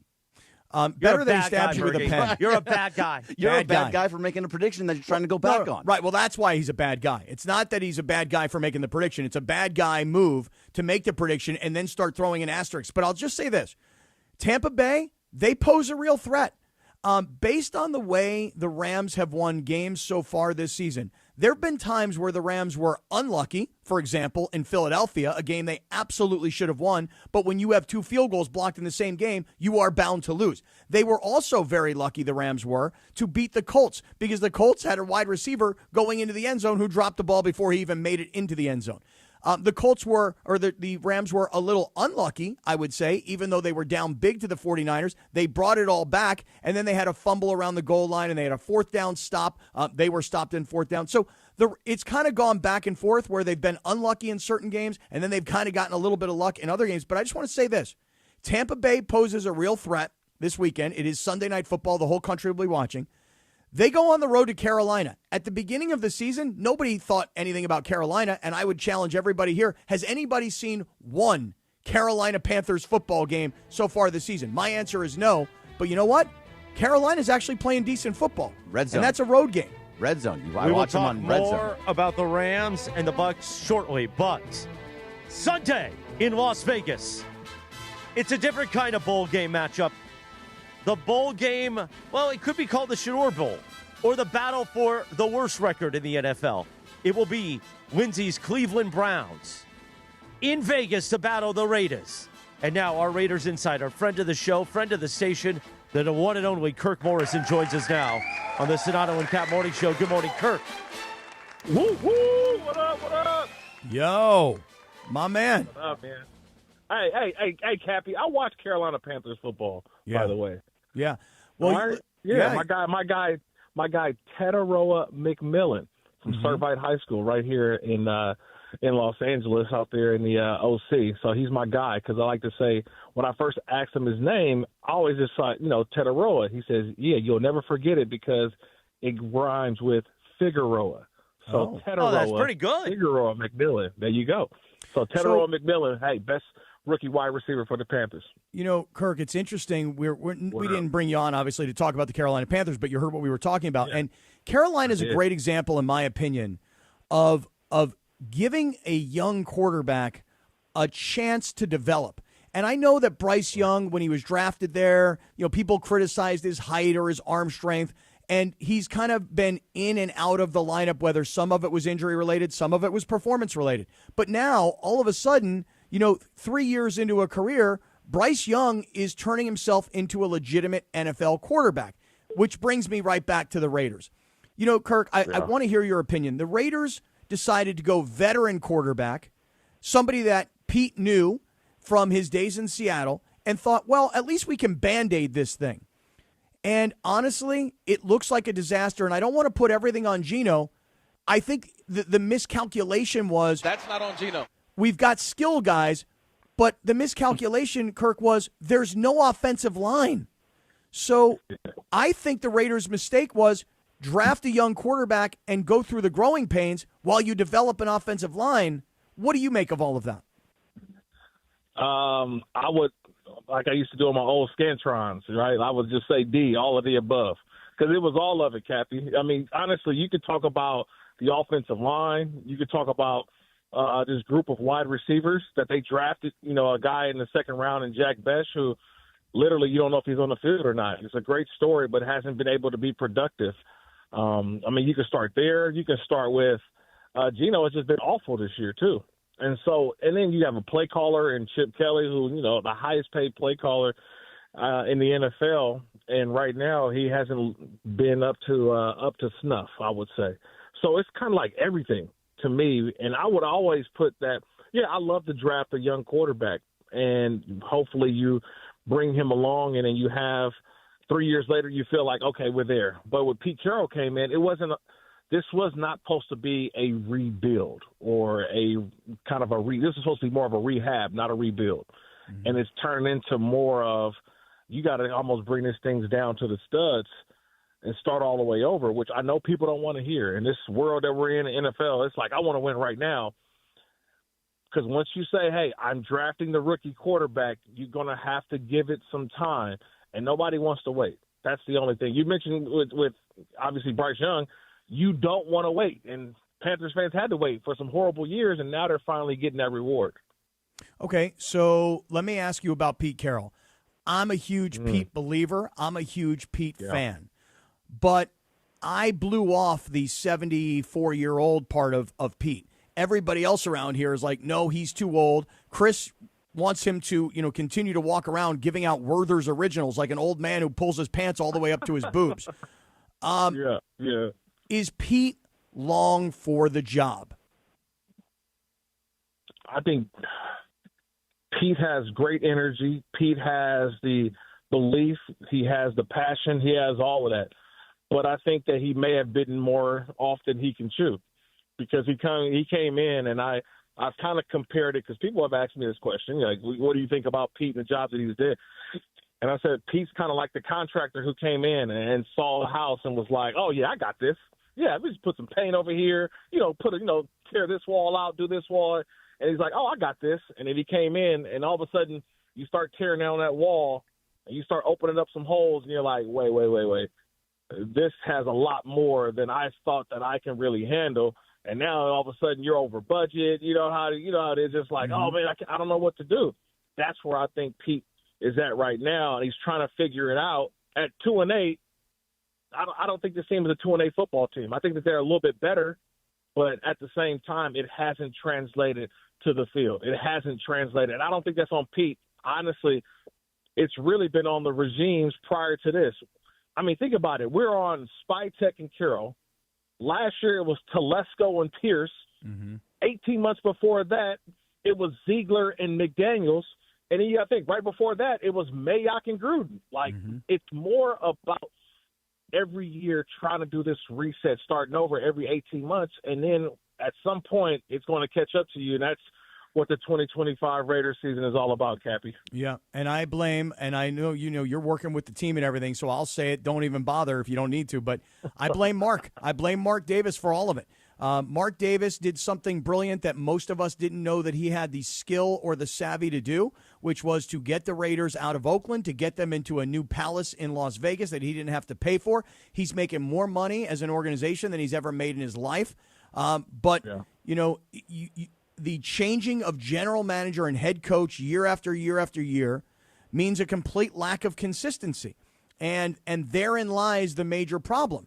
So even if you go back before that, Kirk, I mean, I always talked about Derek Carr's career. Every year, Derek Carr dealt with either a new head coach or a new offensive coordinator. There's no consistency, and that's why I ask if Pete is long for the job. I don't think Pete Carroll will quit. It's just not who he is. But Pete might look realistically and go, I'm 74. I've got a 3-year contract. Do I really have enough time? And if his answer is no, then forget about a rookie quarterback. You just better stock up on offensive linemen because there's nothing that Geno Smith can do with this offensive line in front of him. Yeah, and it's just a bad look on him. At the end of the day, the interceptions or the touchdowns or the record, that falls on the quarterback, right? Nobody's going to say, oh, this offensive lineman is, 6-2 in his career. No. It all falls on the quarterback, and that's just been the hard part for me. But I will say this about Mark, because I've had a lot of conversations with Mark Davis over the last six months. And he's all in on getting this thing fixed, turned around. Trust me. He's like, as passionate as he is to get this thing fixed, he doesn't like losing. I promise you. The dude doesn't like losing. And to hear his passion in his voice, and the reason why he hired Tom Brady, who I talk to, every game that he's at, and to understand that it's a process. And the process this year is one of those that, like, you didn't want it to be this way, but I always felt like, man, this may be the rock bottom of this season, knowing what's going to come, I think, in the years to come. But you got to finish this season up the right way. But, Cappy, I think about the Detroit Lions a couple years ago when they were like 0-10-1, and then they won a couple games, and then they beat the Green Bay Packers the year after in week 18, and the next thing you know, season later, they're in the conference championship game. So I've seen other places be able to rebound, but I think that it's going to take a little bit more time than expected. Well, I mean, we talked about it earlier this week. You look at the Browns, the Raiders, the Lions. I'm trying to remember who else, but these are the teams that have the lowest winning percentages in, call it, the last, let's say, 5 or 10 years. And of all of those teams that are the bottom feeders of the NFL, only the Detroit Lions have climbed their way out of that and turned themselves into a legitimate team. And if you're a Raider fan, you just mentioned a phrase, rock bottom. If you're a Raider fan, rock bottom could come this week because the lowly Cleveland Browns, also 2-8, are going to give Shedeur Sanders his first start, not because they want to see what he can do. It's out of necessity. They traded Joe Flacco. Dylan Gabriel's in concussion protocol, and here comes Shedeur Sanders. If Shedeur Sanders makes his first start for the Cleveland Browns and goes on the road and beats the Raiders, that will officially be, Kirk, rock bottom for the Raiders. Yeah, man, I got an interesting week. I'm on the way to LAX right now, Cappy. I'm headed to Boulder, actually. I got Arizona State at Colorado, so I get to talk to the big Sanders, right, Coach Prime, and so it'll be an interesting conversation that we'll have, knowing that his son is kind of living out a dream, that this is his first game, starting quarterback of the Cleveland Browns this Sunday, and it is interesting because you forgot one quarterback, by the way. Remember Deshaun Watson? He's still on that roster, by the way. He is, and trying to rehab and trying to get himself back, but I don't think the Cleveland Browns want him back. No, he probably won't take another snap in a Browns uniform, but it's crazy to think, just talking to my folks and just trying to get some things for this weekend, this is 2 2-8 teams. I promise you, Cabby, 2 2-8 teams, Browns and Raiders, and yet I got word that the media requests have now been full. They are now, for other folks, on standby. This has now been that's turned into a must-watch game, 2 2-8 football teams. And so, to your point, it's going to be a lot of eyeballs on both sides of it, obviously, for Shedeur. And if Shedeur is able to go out and beat the Raiders, the Browns beat the Raiders, man, it's, you're talking about probably being down at the rock bottom when their third, fourth-string quarterback comes in and beats you. Remember, Kenny Pickett, we traded for Kenny Pickett, who was actually on that roster. Remember that earlier this season? Right. So Kenny Pickett is actually our backup. So, man, there's so many things to go to. But I think we should be celebrating some other people on this game. But obviously Shedeur is the headliner. But our guy Myles Garrett on the opposite side, man, that dude is a monster. So looking forward to seeing him as well this weekend. All right, Kirk Morrison, the former Raider great linebacker and our teammate here at ESPN LA for many years, now works for the Raiders. Kirk, do you think that Myles Garrett could break the single-game sack record against the Raiders, single season against the Raiders? Single season. Game. I know that's what we should be talking about, right? Can he break the record? Man, this dude is unbelievable, unreal. Gets double team, triple team, the most dominant player in the NFL outside of me. Look, in my time of watching and seeing NFL, outside of Lawrence Taylor, Myles Garrett and Aaron Donald are the two most dominant players that I've ever seen play the game. Mm-hmm. Hands down. Those two guys, most dominant players. And this could be a weekend where it could be it may get ugly. So we got to figure out how to block this dude. It will be ugly. It will be ugly all around. Figure out how to block him. The Raiders haven't been able to block guys that are just mediocre. I mean, really, you're going to block the best pass rusher in the NFL? I don't know how they're going to possibly do it. But Kirk, you mentioned Tom Brady earlier. How often do you see Tom Brady around the Raiders? I see TV throughout training camp. Obviously, he came through for our primetime games, right? Whenever he's not available to do when he's not doing a Fox broadcast.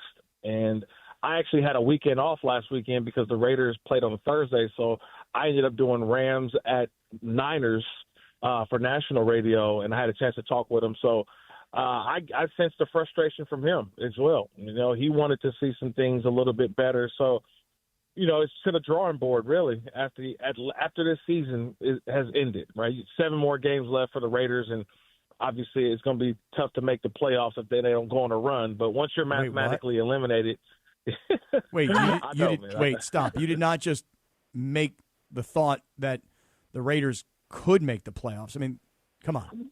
You got to be mathematically eliminated. Come on, man. Don't do me like that. Well, they're emotionally mathematically eliminated. Come on now. I mean, it's an emotional elimination. That's all I'm saying, Kirk. That's it. Yeah. So this could be listen, it's an elimination game this weekend, Browns and Raiders. Okay. Wait, Kirk, would you say that Tom Brady is out for blood? Oh. We call him a vampire. We call him a vampire around here. Kirk, our bid is that he looks like a vampire. Yeah. He doesn't age. That's all. He just doesn't age. Yeah, I love him. He's a good dude, man. He's a funny guy. He really is. He lets his emotions, come out, and when he's talking about football. So. Do you miss this at all, Kirk? Do you miss Travis in the Rams pre and post and half at all?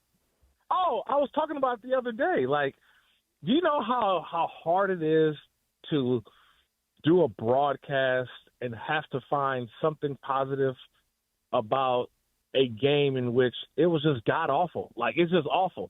And I was just like, man, for 9 years previous, we would be upset when Sean McVay went for it and they didn't get it, or they missed the field goal. Like, oh, fire McVay. Every time the Rams lost, somebody would say, fire McVay. And I'm like, dude, trust me, teams outside of this have it way worse. The Rams are fine. 2 Super Bowl appearances. McVay wins the division every other year. Like, yeah, I miss my guys. I miss Travis and the crew and Emily. My guy Sue is doing a great job as well. So, man, always love for my my NFC team. Well, I have what an you AFC should team do? and an NFC team. You know what you should do is when you say you're trying to find something positive about this Raiders season. Look, you've got the 2-8 Browns visiting the 2-8 Raiders, and this is a playoff elimination game. Winner still alive, loser dead. I mean, just build it up with some form of positivity, even though we all know you're full of it. Or Earth, Wind, and Fire at halftime, right? I mean, Nelly brought it the other night on Monday night. Wait, it was Nelly at halftime. That was pumped up. Oh yeah. Dang. It's always about the halftime show, man. The halftime show is banging. Wow. And they're having Earth, Wind, and Fire this weekend? No, not this weekend. I got to find out who's coming this weekend. It's going to be fun. Lindsay, if you're not coming, all these Clevelanders already booking tickets. Oh. We got Formula One, F1 this weekend. It's going to be That's why I'm not going. I wanted to go, but nobody wanted to go once the team stunk so bad. They're like, I don't want to go spend my money to go out and see this team. But there will still be tons of Browns fans there. But funny you mentioned that, though, because I asked Lindsay the same question. And I thought to myself, well, I don't really want to go to that game. But then I forgot that F1 is happening this weekend in Vegas. And a buddy of mine called me yesterday, and he goes, hey, goes, you want to go to F1 in Vegas this weekend? I've got a hotel room for you. All you got to do is get yourself there. And I thought, maybe I do want to go up to Vegas this weekend for F1 and exactly and this Raider game. But I really want to be back in time. I want to go see the Rams play the Buccaneers on Sunday night. So the great Kirk Morrison, part of the family, part of the Raiders broadcast. How often does JT the Brick ask you to be on his radio show? I probably maybe like once every couple weeks. Because JT, because you remember I meet with him every game, so I'm on his pregame show every pregame. So I'm sorry. We have a little fun. Yeah, I know. Kirk, are you going to his birthday party? There's a rivalry. Do you have an invite to his birthday party? Oh yeah. Come on, man. You know what I'm getting him for his birthday? A authentic midnight blue Devontae Adams Rams jersey. Don't bring that up. Come on, that's a sore subject. No, it is a sore subject.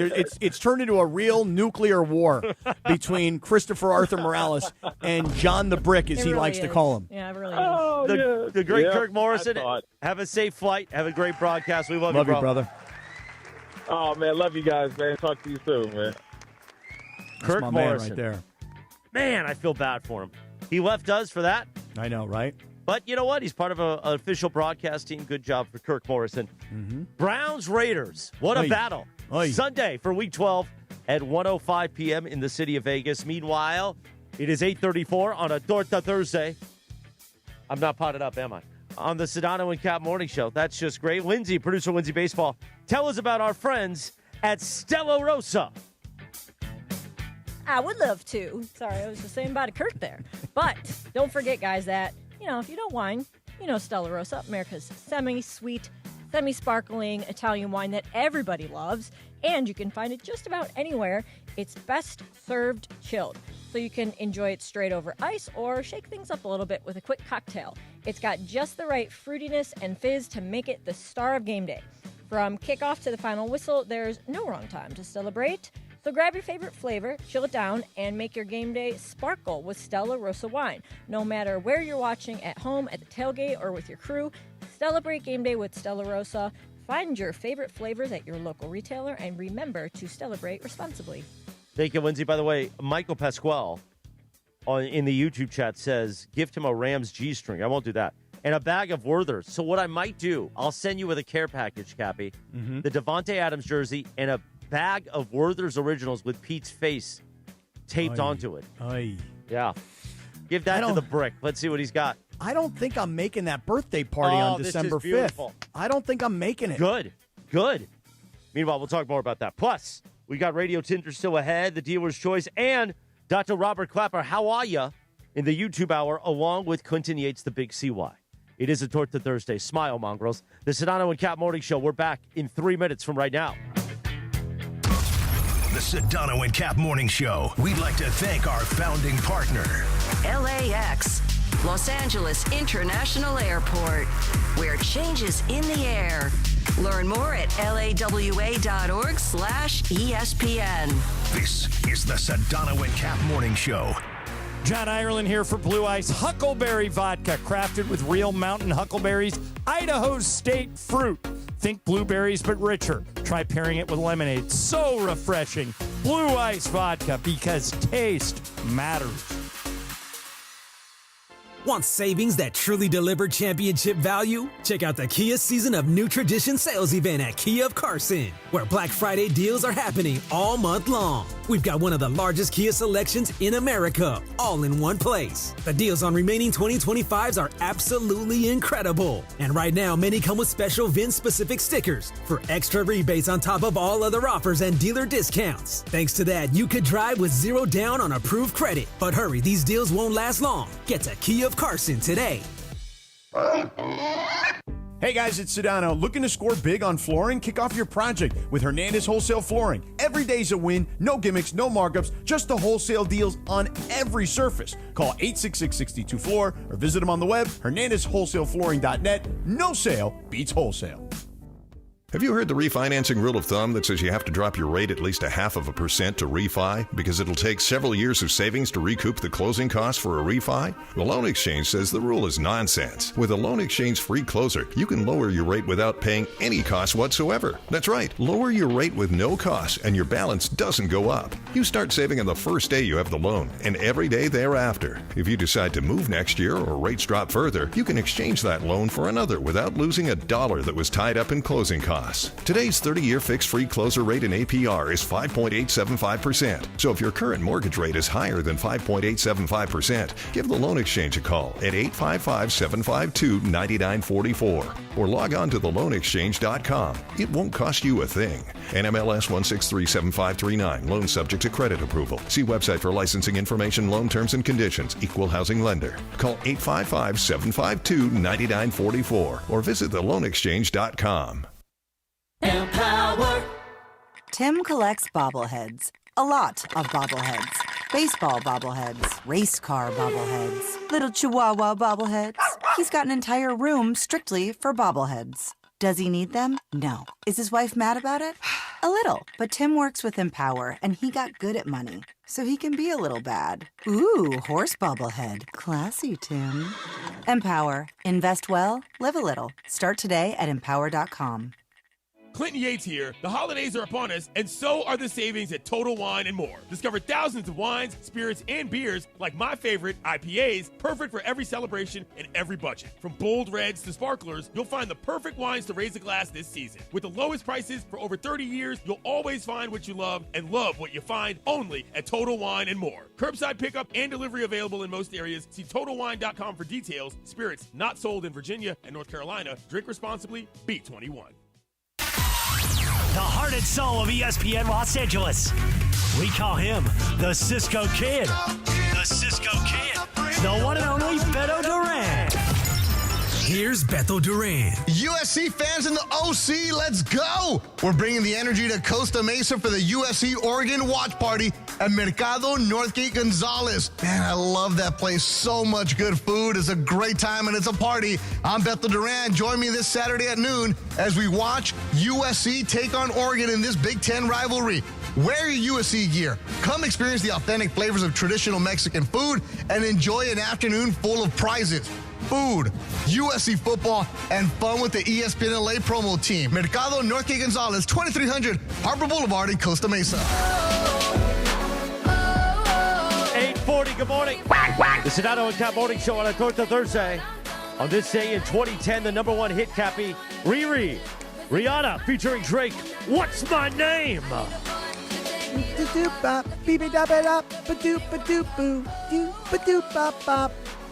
By the way, you just heard Beto there talk about it. Watch SC in the OC.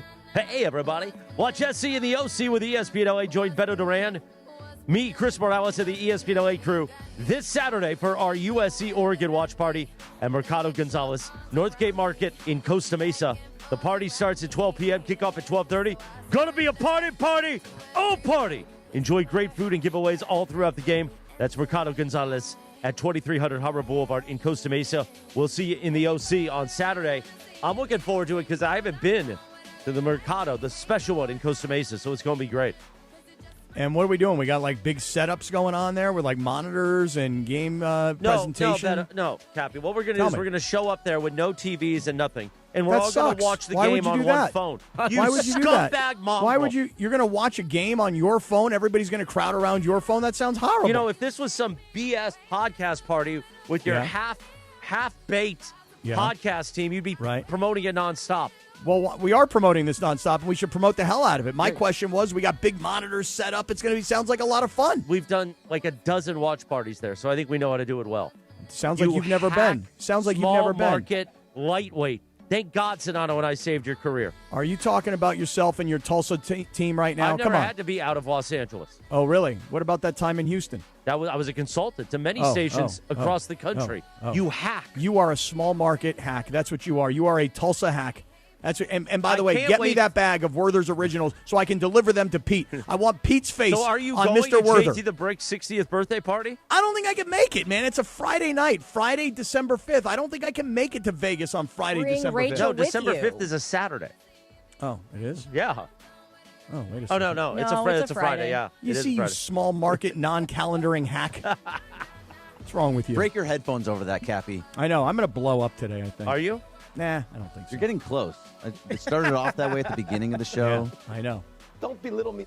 By the way, on this day in 1973, A Charlie Brown Thanksgiving aired on CBS for the first time. Oh, I love really? that movie. Yeah. When he makes the popcorn is my favorite. A Charlie Not a Brown fan. Thanksgiving, huh? You don't like it, Brianna? Totally lost on that. What? Missed me. That's Completely like missed always me. on TV on Thanksgiving. It's a great thing to watch Thanksgiving morning. All right. All right, I'll watch by myself. Okay, I guess so. I believe you. I still can't believe You watch it on your phone or a big screen? Yeah, at Northgate, Lindsay's going to be watching it on her phone. Everybody's going to crowd around. You small market hacks. All right, Cappy, tell us about our friends at Prize Picks, please. Oh, I would absolutely love to. Hey, listen, I want you to download the Prize Picks app, and here's why. Because there's so much fun going on Prize Picks right now, right? We got basketball happening, hockey, college football, pro football. Man, you could play darts. Doesn't really matter, man. You can play anything on Prize Picks, and it's a very easy game to play. I'll look, for example, at like Luka, okay? And I'll say, okay, Lakers are playing the Jazz. I think Luka's going to score. He had 37 2 nights ago. So I think he's going to have more, hypothetically, than 35.5 points scored. So then I'm going to play Luka for more. And by the way, I'm always finding deals. Like, for example, it was the other night, Luka was the Taco Tuesday player where all he had to do was score more than half a point. So you take a couple of players. If you're a ball knower, you take a couple of players. You want to go more on his projected stats or less on his or her projected stats. You submit your lineup, and now you watch these games, and watching the games are so much more fun when you're watching a guy and you're going, oh, score, I need you to score. Or don't hold him. Don't let him score. Don't let him near the basket. It makes watching the game so much more fun. And now, even better, when you download the Prize Picks app and you use the code CAPPY, K-A-P-P-Y, you make your first $5 lineup. You get $50 in lineups right away, man. It goes right into your account. Now you got lots more to play. And here's one other thing. Bottom right corner of the app, the word is profile. Click on profile, click on your name, find me. I'm at Scott Kaplan. You follow me, I'll follow you. You can see my picks, I can see your picks. We can all play together, we can all win together, and we can do it collectively on Prize Picks. Use our code CAPPY and make that first $5 lineup. Get $50 in lineups. Prize Picks, it's so good to be right. By the way, JB Long just texted me back. How's he doing? I'll tell you what his text says in just a few moments. Also, I'm going to read this from the rundown, the tease. Okay. Cappy loves his BTS media news and rumors. Whatever that means, I we didn't know will what it tell meant you. either. BTS is behind the scenes. Don't you know that? Nope, didn't know that. We will tell you in 3 minutes and 15 seconds right. Oh, I stumbled there. From right now. The Sedano and Kap Morning Show. We'd like to thank our founding partner, East Central Hotel, the official downtown home away from home for Cappy and Morales. EastCentralHotel.com. This is the Sedano and Kap Morning Show. Bottom of the ninth, bases loaded, crowd rocking for Rotolo Chevrolet's top hitter, Mike Capozio. He's facing off with the Bulldog, and these two have quite the history. Here's the pitch. Oh, he got all of it. That ball is out of here like a red Corvette, and it's going and going and going. Yes! Dad, are you having that dream again? Come see what the fun is all about at Rotolo Chevrolet. This is the Zip Recruiter Rams Report. Here's Travis Rogers. NFC West Division leading 8-2. The Los Angeles Rams will host Sunday Night Football at SoFi Stadium against the visiting Tampa Bay Buccaneers. An old friend, Baker Mayfield, coming to town, and they're going to have to do it a little shorthanded, putting not one, not two, but three different Rams starters on the IR. Right tackle Rob Havenstein down. Tight end Tyler Higbee down, and the leader of the defense, safety Quentin Lake, all placed on IR. According to Sean McVay, the hope is that they will all be able to return at some point this season. As far as Havenstein goes, Warren McClendon very likely to step into his spot. Tyler Higbee, of course, lots of options at tight end, whether that's Davis Allen, whether that is Colby Parkinson, or, of course, the rookie out of Oregon, Terrence Ferguson, all options at tight end. As far as Quentin Lake goes, a very big hole to fill. With Thursday's Rams Report, I'm Travis Rogers. This is the ZipRecruiter Rams Report. Powered by ZipRecruiter. Looking for your next great hire? Try ZipRecruiter for free at ZipRecruiter.com/LA. When it comes to hiring, other job sites are still huddling while ZipRecruiter's already in the end zone. That's why over 4 million businesses have used ZipRecruiter to hire, and why 4 out of 5 employers who post on ZipRecruiter get a quality candidate within 1 day. Get in the end zone with ZipRecruiter, the smartest way to hire. Try it for free at ZipRecruiter.com/LA. That's ZipRecruiter.com/LA. The roster. We all hear the radio ads about the IRS. They tell you to be afraid, to be scared, and they try to frighten you into calling. I'm not here to do that. Tax Relief Advocates is different. TRA is here to tell you that if you owe money to the IRS, whether it's $5,000, $50,000, or $500,000, we have a solution. It doesn't matter if you're sitting in your car, at work, or with your kids. No matter where you are, call now. 800-575-6759. Don't lose hope. TRA can eliminate or reduce what you owe to the IRS. Generous programs are now available that can give you a fresh start. Our passion is taxes and helping individuals fix their IRS problems. We have over 1,000 5-star reviews on Google and an A+ with the Better Business Bureau. You don't need to be afraid of the IRS any longer. End your tax nightmare today by visiting us online at TRA.com or call 800-575-6759. That's 800-575-6759. Tax Relief Advocates. Real solutions for real people. Hey, this is Rich Eisen. You're starting your day with the Sedano and Kap Morning Show on ESPN LA. Don't forget my show. The Rich Eisen Show is coming up this morning at 9 on 710 ESPN and the all-new ESPN LA app. Now, back to the Sedano and Kap Morning Show.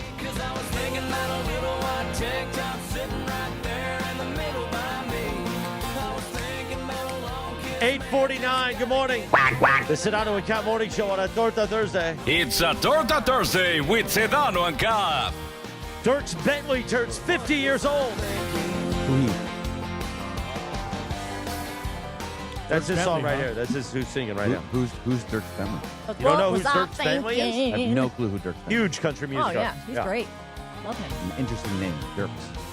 I'm also really not that into country, but I know who he is. Yeah, Dirks Dude, Bentley. I have no idea who he is, but Dirks? Dirks. Like, what kind of name is Dirks? Dirks Bentley, just like Billy Ray. He's from Tulsa. Tulsa? Is he really? No, I don't think so. He's got to be the only Dirks in the world, right? Yeah, probably not. No. Kids name after him and stuff, you know? He's that big? Right? He's a big star. Yeah, he is. Yeah, big. Big star. Dirks. You really have never heard of Dirks Bentley? Dirk Heard from of- the I don't know anything that Dirks. He sings a song like, I was I don't drunk know on a country. plane. No, you know that song, Drunk on a Plane? Zero country. I Wow. know zero country. Okay. Dirks.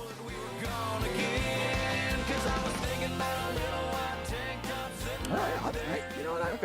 I'm not opposed to this. Bob my head to it a little bit. Yeah, bob that head. Bergie, bob that head. Looks like the country version of Night at the Roxbury. You know? By the way, Slower, much slower. Dr. Robert Klapper, for his weekly visit, will join us at the top of the YouTube hour, coming up at 9 a.m. That is when we go to ESPN Los Angeles on YouTube. And if you're listening to us on the app, just stay right there, sucker. We'll continue. Meanwhile, the Rich Eisen Show, as you just heard Rich jump in here to this mess. The Rich Eisen Show terrestrially on 7:10 a.m. coming up at the top of the hour. By the way, we say Dr. Robert Klapper. How about our friend Dr. Cerruti? He's got a new number, Cappy. Tell me. Call 855-NOW-2020. 855-NOW-2020. That's 855-669-2020. He just recorded that for you the other day, and there's a great outtake there. Call now 855. Hey, I like that. One more time. Call now 855. Meanwhile, we'll also do Radio Tinder in the YouTube hour. I teased it. Yeah. Cappy loves his BTS media news and rumors. Hey. Yeah, Linz, what's that all about? You do. I do. I am one of these people who... You are like you're a P1 of that type of info. I do geek out on all the media stuff. I'll give you guys an example. This is so bad. God, this is so terrible. Well, no, before you give us an example, why don't we pay it off? What's the media news? Well, I mean, they're right there. There's I was going to bring up the Netflix broadcasters for the NFL Christmas game day because differently from last year, remember when ESPN and Fox loaned their broadcasters to the Netflix one? They're not doing that this year. So who is it? All right. So do we have the net? Let me find the Netflix NFL music. Continue with this, please. Because I do believe that I saw Drew Brees is a part of all of that. So but that's then the Drew only Brees, exception because he just got hired. Right. He took over the Mark Sanchez role at Fox. So Brees remains as part of the Netflix crew? So there's 2 broadcast teams for the 2 different games, right? Okay. And for the first game, the 1 p.m. game, which is Eastern, so that's the 10 a.m. game our time, Cowboys and Commanders. Ugh. So that's going to have Ian Eagle, Matt Ryan, and Nate Burleson. Okay, so CBS is lending a crew. Yes. Okay, correct. CBS is lending a couple of players. Yeah. Yep, and then Okay. you're going to have Noah Eagle and Drew Brees calling the Lions-Vikings game, which is later. Okay. And so last year, they had J.J. Watt, they had Greg Olson from Fox. They have also, the studio shows with the studio teams. None of those people are Fox or ESPN people either. So they have, for the Cowboys-Commanders game, the analysts are Austin Eckler, Devin McCourty, and Michael Irvin. And then for the later one, they've got Jamie Erdahl with Brandon Marshall and Manti Te'o. Oh, okay. So they're borrowing some people from the NFL Network. Mm-hmm. Okay. I love that Noah and Ian Eagle are going back to back. Get the Hebrew brothers on Christmas Day. That's the way it always worked for us. No, it's true. Seriously. They just Ian know. Eagle, You just know. Ian Eagle and I did more Christmas Eve and Christmas games every year. And we were like, whatever. It's Christmas. It's all good. We'll work. We don't care. We're fine. Okay, so that's kind of interesting that Netflix is borrowing Brees, even though he was signed with Netflix before he got to Fox, and that Netflix is borrowing some of the CBS talent, and I guess NBC also for Noah Eagle.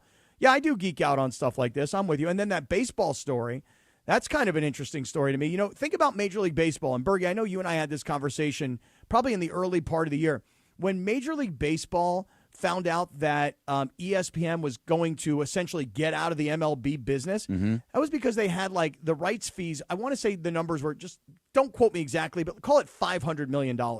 And what ESPN was saying to Major League Baseball was, we kind of think the package is worth about $200 million. So if you guys will reduce the number, we'll stay in partnership together. And baseball then comes out and they're like, oh, ESPN, that's a failing platform anyway. You know what happened? They wind up signing with Netflix and NBC for exactly the $200 million that ESPN was offering. Right, and ESPN still has the radio rights too. So Sunday Night Baseball, the playoffs, World Series are still on ESPN Radio. Not just that, the biggest part of the deal is ESPN Plus. Because what did I say a while ago? By the way, we got to go here. We'll talk about more in the YouTube hour. Is that baseball is going to have to be like hockey did with ESPN Plus, or nobody cares into the future in the younger generation. And that's exactly what happened. We'll do that. Plus, Dr. Robert Klapper, the YouTube hour is next. The Sedano and Kap Morning Show on a Torta Thursday. Smile, mongrels. It's a Torta Thursday, Jack.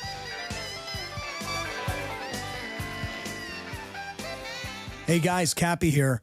Let's talk about something serious for just a minute. Picture this. You're on your usual drive to work. You're thinking about your day ahead, right?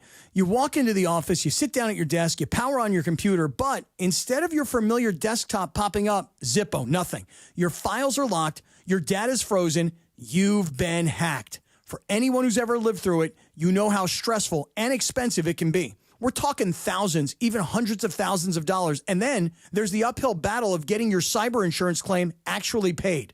That's where my friend Avner Gatt and his team of public adjusters come in. You might know them from water damage claims, but they also handle cyber insurance. And if you're not sure that you're fully protected, or you're not sure if your insurance application was filled out correctly, don't wait until it's too late. Call Avner Gatt at 818-917-5256 today. That's 818-917-5256 for Avner Gatt.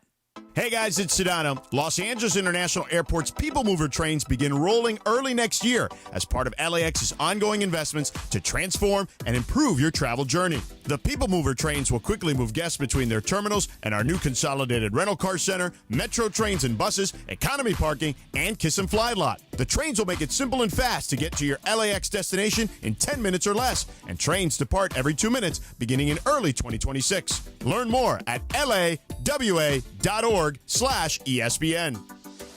Morales here, and if you're in the market for a new ride, there's only one place to go. You know where it is, the Big Cat, Felix Chevrolet. You know the one right off the 110 in downtown LA with that classic black cat, Felix the Cat, smiling down on Figueroa. They've been serving Angelitos for over 100 years with unbeatable deals, an amazing selection, and service that treats you like family. A la familia. So whether it's a brand new Chevy or a certified pre-owned, make your next stop Felix Chevrolet. Head over to Felix Chevrolet, the Big Cat today. Ask for my guy, the GM Nicky D, and say, hey, I want to see that Big Cat. Everyone wants exclusive behind-the-scenes access to the Lakers, and this is your shot. Sign up for the Lakers email now to receive an insider's look into the team and get a weekly dose of everything Lakers. On top of all that, this is your opportunity to be the first to know about Lakers fan events and get the latest news straight from the team right when it hits. You won't miss a beat of the action by signing up now at Lakers.com/emails. That's Lakers.com/emails. Hey, it's Chris Morales. You know, we joke around a lot that I almost died, which I almost did. I had severe heart failure. That's when I went to a Providence hospital in the emergency room. And here's the thing about heart care. It begins with trust. That's why Providence takes the time to listen, understand, and earn yours before making any decision about your care. For me, if it wasn't for Dr. Cobb and Katie Cornella at St. Joe's in Orange, they made me trust them and they made me know. And my health and my life were going to be even better once I got out of the hospital. Providence, caring with compassion in Southern California. Michelle Smallmon here for Gainbridge and their Give Back program, Gainbridge Assist, powered by Parity. Gainbridge and Gainbridge Assist, powered by Parity's goal is to empower girls and women through sports and education, providing 32 organizations in 21 states $222 of grant funding during 2025. These grants aim to level the playing field and expand access to sports and education for girls and women across the country. Here's to a future with no limits for women's sports with Gainbridge and Gainbridge Assist, powered by Parity. Harry Douglas here. Look, being a man doesn't mean skipping self-care. Manscaped makes it easy to feel confident, clean, and ready for anything. Whether you're at work, hitting the gym, traveling for business, or heading for a night out. The Lawnmower Trimmer gives you precision, the Beard Hedger keeps your look tight, and their grooming essentials smell incredible. Manscaped's tools are built to perform, helping you stay sharp, smooth, and feeling your best every single day. Because real confidence starts with a clean cut and the right gear. Get all the Manscaped products you need right now at your local Target. 710 ESPN, your home for the 17-time world champion Lakers. KSPN Los Angeles, a Good Karma Brands radio station. Previously on the Sedano and Kap morning show. You know that the baseball season ended, the Dodgers won the World Series, and I didn't even invite Dave Roberts to come on the show this year like we did at the end of last year. Should we bring Dave on the show? No. Here's what I want, though. I want him in. Tell him we will send him car service wherever he's at. Mm-hmm. We'll buy him bread. We'll take care of him. Lives less than a mile from me, so maybe what I do is I say, hey, Dave, I'll pick you up at 4:15 a.m. I'll pick you up at 4:15. We'll spend the next hour and a half. I can get by pretty quickly because the traffic doesn't pick up till I'm about 3 or 4 miles outside of downtown LA. And then when the show is over, you'll hang out. I got to do the Cappy Cast, so you'll hang out in Morales' office, and then I'll drive you home. Which office? No, you can do the Blue Review with Bergie. Oh, that's a good call. You tell him this year, BitBoy's getting down on his knees for him to say, I bow to you, Dave, and I will give him a Wait. BitBoy will bend the knee. I will bend the knee. Oh, that's a great bid. Yes, you should bend the knee. The biggest show in ESPN LA history. A little sabor? Give me a freaking break. Yeah, I don't think people like being called hacks. You're the güero on the radio. No. Giant Mexican, horn section. Did you have me on your show to berate me? Is that what you're doing now? You want to lay in bed together and watch the show? Hi, it's Troy Santiago, the Spanish voice of your Los Angeles Rams. And it's a Torta Thursday, right here on the Sedano and Kap morning show on ESPN LA. Hey, good morning. What's up, LA? What's up, LA? Yeah. What's up, LA? Torta Thursday. Scott Kaplan, need a fat one, bro. The Sedano and Kap morning show on 710 ESPN. The all-new ESPN LA app and on YouTube at ESPN Los Angeles. We're bigger than U.S. Steel. Right now. Wow, that's crazy. Well, you want to woo-woo? BitBoy. We listen to each other's songs. Go, Bird. It's a Torta Thursday with Sedano and Kap. Hi, this is Dr. Cerruti. Ding, ba-da-bum, yeah. Ding, doo-da-bum. Ding, ba-da-bum, ba-da-bum. 9:02 and 30 seconds. Good morning. It is a Torta Thursday on the Sedano and Kap Morning Show. No Sedano today. He is sitting Sedano class on a flight near you. Yeah, you might be sitting next to Sedano and you didn't even know it. We celebrate today on a Torta Thursday. Ahead this hour, Clinton Yates, the big CY, will join us. We'll do some Radio Tinder. We'll do some Dealer's Choice. We'll have fun and frivolity. And Dr. Robert Klapper in just a few moments with us as we prepare for a weekend. Rams-Bucks Sunday Night Football. USC-Oregon, the battle up in Eugene. Not a rock fight, though, Cappy. A quack fight. Yeah, not a rock fight. No, sir. No rock fight. Big game, obviously. This weekend, USC-Oregon. If USC is for real, and look, they got run over. I mean, steamrolled by the running game of Notre Dame. If you've not been paying attention to Oregon this year, Oregon has like 4 running backs. One of the running backs is a kid from Southern California. Kid's averaging like 7 yards per carry, has like 12 touchdowns. And they've got like 4 guys. So when you think about Oregon, you think high-flying offense. I'm just here to tell you they got a running attack that USC got to try and figure out what are we going to do. They stopped Michigan's running attack when last year Michigan had almost 300 yards. This year they got steamrolled by Notre Dame. USC defense got to come up big against that Oregon running game. What do you think happens to USC? Like, let's try and play it out just a little bit. USC, let's say USC beats Oregon and then loses to UCLA. By the way, that could definitely happen. What happens to Lincoln Riley in that sense? Or if they lose to both, or if they beat both. Like, if they beat both, they go to the CFP. He probably stays. But if Lincoln Riley loses one of these or both these next 2 games, does he stay? I think that if USC loses to Oregon but beats UCLA, I don't think there's any questions about Lincoln Riley. If they lose both games, I think there will be questions about Lincoln Riley. And if he were to win at Oregon and lose to UCLA, then there will definitely be questions about Lincoln Riley. Because then you're out of the CFP if you lose. No matter what, you lose one of these games, you're out. Yep. Right.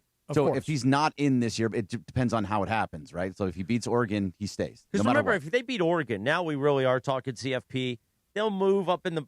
They're not going to crack the top 10, but they'll be pretty up there in the CFP and in the poll. Mm-hmm. And then you lose to UCLA, a team that is clearly beneath you simply based on recruiting and the fact that they don't even have a real coach, and they're paying Lincoln Riley, $15 million a year after all the perks. So then he needs to be gone. He won't be. And I'll be outraged, and people like Keyshawn and Sua will be outraged. But Sua. Sua. But you know what it is, Chris? You bring up a really actually interesting point, which is this. When you look around college football this year, and I'm sure we could quickly ask ChatGPT and have a list in a matter of seconds. When you think about the coaches who have been fired this year, Penn State, LSU, big-name programs. UCLA. Okay, I'll throw them in there as well, right? I mean, but think about the reason that I didn't put UCLA in there is not because I don't consider them a big-time program. It's because of the payouts, right? Right. So when Brian Kelly is fired by LSU and they owe him, I'm making up a number here, but call it $50 million, that's a massive amount of money that says we are serious about winning and we'll pay this guy to get out of here. The guy that we had to get this guy from Notre Dame. We had to bring him here. We had him do this ridiculous Southern accent. We have him dancing in videos with recruits, but we hate this guy after 3 or 4 years. $50 million will fire him. James Franklin, no matter what you think about James Franklin, the Penn State program was successful under James Franklin. And they fired him and owed him like $50 million. And obviously, you probably know by now, he's taken the job at Virginia Tech, which lowers what Penn State actually owes him. But my point is that if you look at all these schools, I think Auburn fired their coach during the season. All these big-name programs, they're firing their coaches, and they're going with the payout because they think there's something better out there.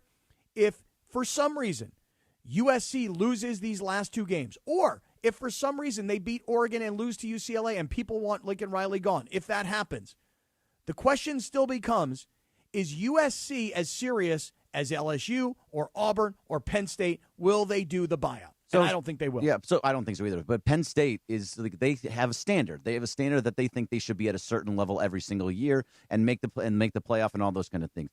Lincoln Riley hasn't made the playoff with USC yet, and it doesn't seem like he's this is his closest he's ever going to get to it.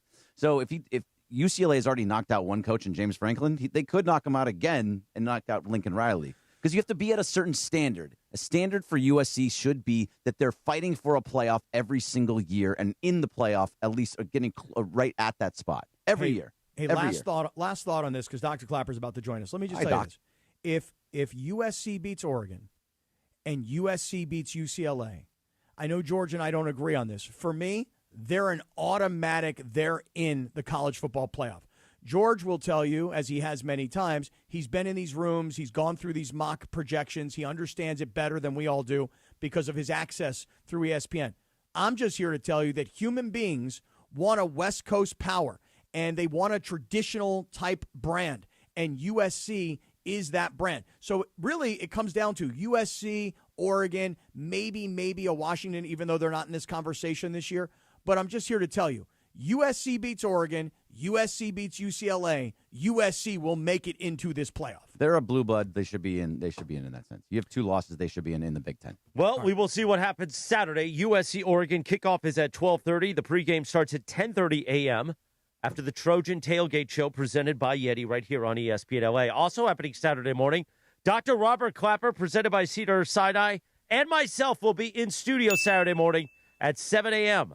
And you don't often have that where we're here bright and early to bang phone calls. Dr. Robert Klapper joins us now for his weekly visit with us. Doc, I'm looking forward to Saturday morning. Me too, Chris. It'll be great. The fans can't wait. I got so many nice texts, and on social media, people miss the show, so thanks for bringing it back. You're amazing. And you know what, Doc? Not only is it great to have you back on the airwaves on Saturday morning here on 710, but we get so many people that hit us up. They think that we're live on Saturday morning. But what Chris does is he puts together the best of the Sedano and Kap morning show, and we air it on Saturday morning. So we really give everybody a nice block of Dr. Klapper and Sedano and Kap. So it's a great back-to-back, Doctor. You know, it's great. I will say this. You guys bring out the best in me, and it's something I didn't do the 12 years I was on, where I just did the show myself, but to be able to collaborate and to answer your questions, and you bring out something in me that I never brought out before. So it's really wonderful to watch this new iteration of the Weekend Warrior Show. And the way we know that we bring out something special in Dr. Klapper is Mrs. Klapper. She tells him all the time. She goes, "You're good with those guys. You're good, you. You got a gift. You're good." Doc, I got a bunch I want to bring up to you. I got to talk to you because, the Rams have generally been healthy for the year. I mean, when I say that, we haven't had this massive blow-up where 2 or 3 starting offensive linemen are all down at the same time. Don't get me wrong. There have been old linemen that have been in and out. But to me, we talk about all the skill guys on the offensive side for the Rams. It's been the stability of the offensive line that has brought them to where they are right now. But there are 3 very serious injuries on the Rams, and the schedule doesn't let up. So here goes. Start me off with safety Quentin Lake. Dislocated elbow and surgery. We've seen dislocated elbows this year. We've seen guys come back weeks later and play in giant braces. Why the need for surgery, and how quickly can somebody recover and get back from that?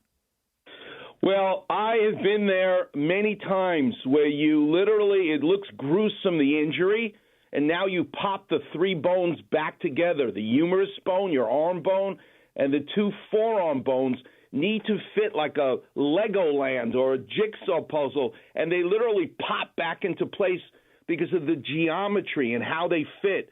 But I have been there where you do it, and immediately it pops out again. It's so unstable, and it's for one of 2 reasons. Either the ligaments, that canvas-like material, it's like a rope on either side of your elbow. Go ahead and take your arm now and go palms up. The little finger side of your elbow, that's the famous ulnar collateral ligament. The thumb side of your elbow, that's the lateral collateral ligament. These are structures that if they're torn, and worse yet, when they rip, they fold into the joint, they literally will now block you from reducing or putting the elbow back into place. You have to do surgery to fish them out and then reattach them. Sometimes you'll take an x-ray after the dislocation and you'll actually see a chip of bone that broke off in the dislocation. And that could be like a pebble in your shoe, blocking the beautiful reduction of putting the pieces back together again. So in the case of Quentin Lake, the only reason you're operating on a dislocated elbow is either the ligaments were so badly damaged it keeps dislocating, or they involuted into the joint, or there's a small bone chip. But get ready. The Rams are going to be in the playoffs. You're going to see Quentin Lake back this season. Okay, that's what I was going to ask you next, because the final game of the regular season, Week 18, will bleed into January, and then the playoffs will start. And so you actually think, I mean, today is November 20th. You think that in, call it 6 or 7 weeks, he could be back? Yes, and here's the other interesting thing to teach the fans. Of all the joints in the body, think about them, your ankle, your knee, your shoulder. We need to really immobilize you, either in a brace or in a cast, after we do some heroic surgery to put it back together again for a dislocation or a fracture. We don't do this to the same extent in elbows, because you'll win a Nobel Prize if you tell me the answer. But elbows naturally will become super stiff. And the biggest problem we have with elbow dislocations is you lose the ability to fully extend it later. So what do? We, of all the joints, we get you moving as soon as possible. And that's what happens here. He's not going to be locked up for 6 weeks, which is the typical time for a recovery. No, he's going to be 2-3 weeks, and you're going to see him already start moving his elbow. I have no problem giving you that prediction that he will be back in 6 weeks. Yeah, but it is a big injury for the Rams, because now it really means that they got to shuffle a lot of the secondary, and Quentin Lake has been a really, really important part of that secondary so far this year. Dr. Klapper is with us here on Sedano and Kap. Doc, again, staying with the Rams, Rob Havenstein, who is their starting right tackle, he's been in and out of the lineup so far this year. He went on injured reserve with what they're calling ankle and knee injuries. For a guy that, like I said, he's been in and out so far this year, he's an important part of that offensive line, that right tackle position. What can you tell us about the knee ankle? And again, I don't have specifics on what exactly the injuries are. They're just calling him knee ankle. But the likelihood that a guy like Havenstein could be back in time for the postseason. You know, the only bad part about that is that it's two joints, right? Two lower extremity joints, which means you really have to compromise the aerobic conditioning. Now, you could argue the lineman doesn't need it, but you're wrong. I mean, there's a lot of exhaustion that happens. If you've ever wrestled, which I've done, it's 2 minutes, and you're more exhausted than if you played 4 basketball games. I mean, being on that offensive line is exhausting. The fact that it's two joints in his body and their lower extremity, so coming back from that, you'd be surprised. He's going to be out at least 3-4 games, I bet, because it's two joints. And obviously you don't want to risk further injury to overcompensating with other joints. But the only part about Havenstein that I don't like is that it's not one but two joints. Yeah, and then one other injury that I think is really important, tight end Tyler Higbee. Now, here's the beauty of what the Rams have done this year, and I've been talking about it the entire season, Doc. When you look at their wide receiving core, we know who their top 2 guys are, but they can go 3, 4, 5 deep. When you look at running back, it seems like both running backs get equal distribution. You know, Kyron Williams will get 14 carries and Blake Corum might get 12. So they've done a great job with their wide receiving core and their running back core that they're giving guys playing time so that they don't run guys into the ground. The best thing that the Rams have done, and they're the only team in the NFL that does it, they dress 4 tight ends seemingly every week. And they've got 4 tight ends that can all make plays in the passing game. But their lead guy is Tyler Higbee. And now he's on injured reserve with an ankle injury. The good news is, obviously, for the Rams is Colby Parkinson, Davis Allen, their top draft pick, Terrence Ferguson. All these guys are healthy and can play, but they lose their number 1 guy, Tyler Higbee with an ankle injury. What is your prognosis for his potential return? So when I think of Tyler Higbee, I just think about his heroic return from that horrific knee injury that he had. Yeah, against and Detroit to that in the playoffs. extent, Right. that has to go into the equation. You got to be careful with him when he has an ankle injury now, because you do not want to go back and have to deal with any other areas. So he needs, and he deserves the right to kind of sit down and let this be 100% before he comes back. And I foresee him also missing a few games. But when he comes back, when this season really counts, which is in the playoffs, that's a whole other story. And I see him absolutely being ready. All right, Dr. Klapper is here on Sedano and Kap in the morning, and Doc will be on the radio this upcoming Saturday morning, the Weekend Warriors show at 7 a.m., and Morales working with Dr. Klapper live on the radio this upcoming Saturday morning. Yes, it's going to be fun and frivolity. Now, I also love to get in with Dr. Klapper, not just about the medical stuff, because we know he knows his stuff. Oh, yeah. But when we talk about the best food in L.A., Dr. Klapper is always passionate. If you follow him on social media, from the best pizza to the best donut, the best this, the best Mexican food. So we'll get into that on Saturday as well.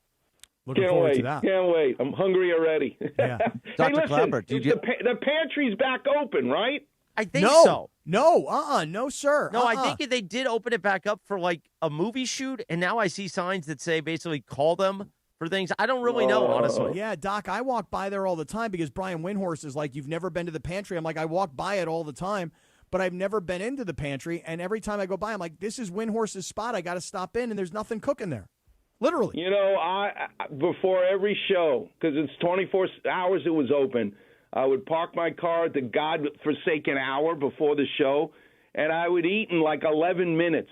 And every time I would leave the pantry, the homeless guys would be there. You have change, and they knew that as soon as I came out of the pantry, I was going to give someone a tip. And every morning, I would see this one guy, I think his name was Marvin, and he's because I was wearing scrubs because I'm going to go make rounds at the hospital.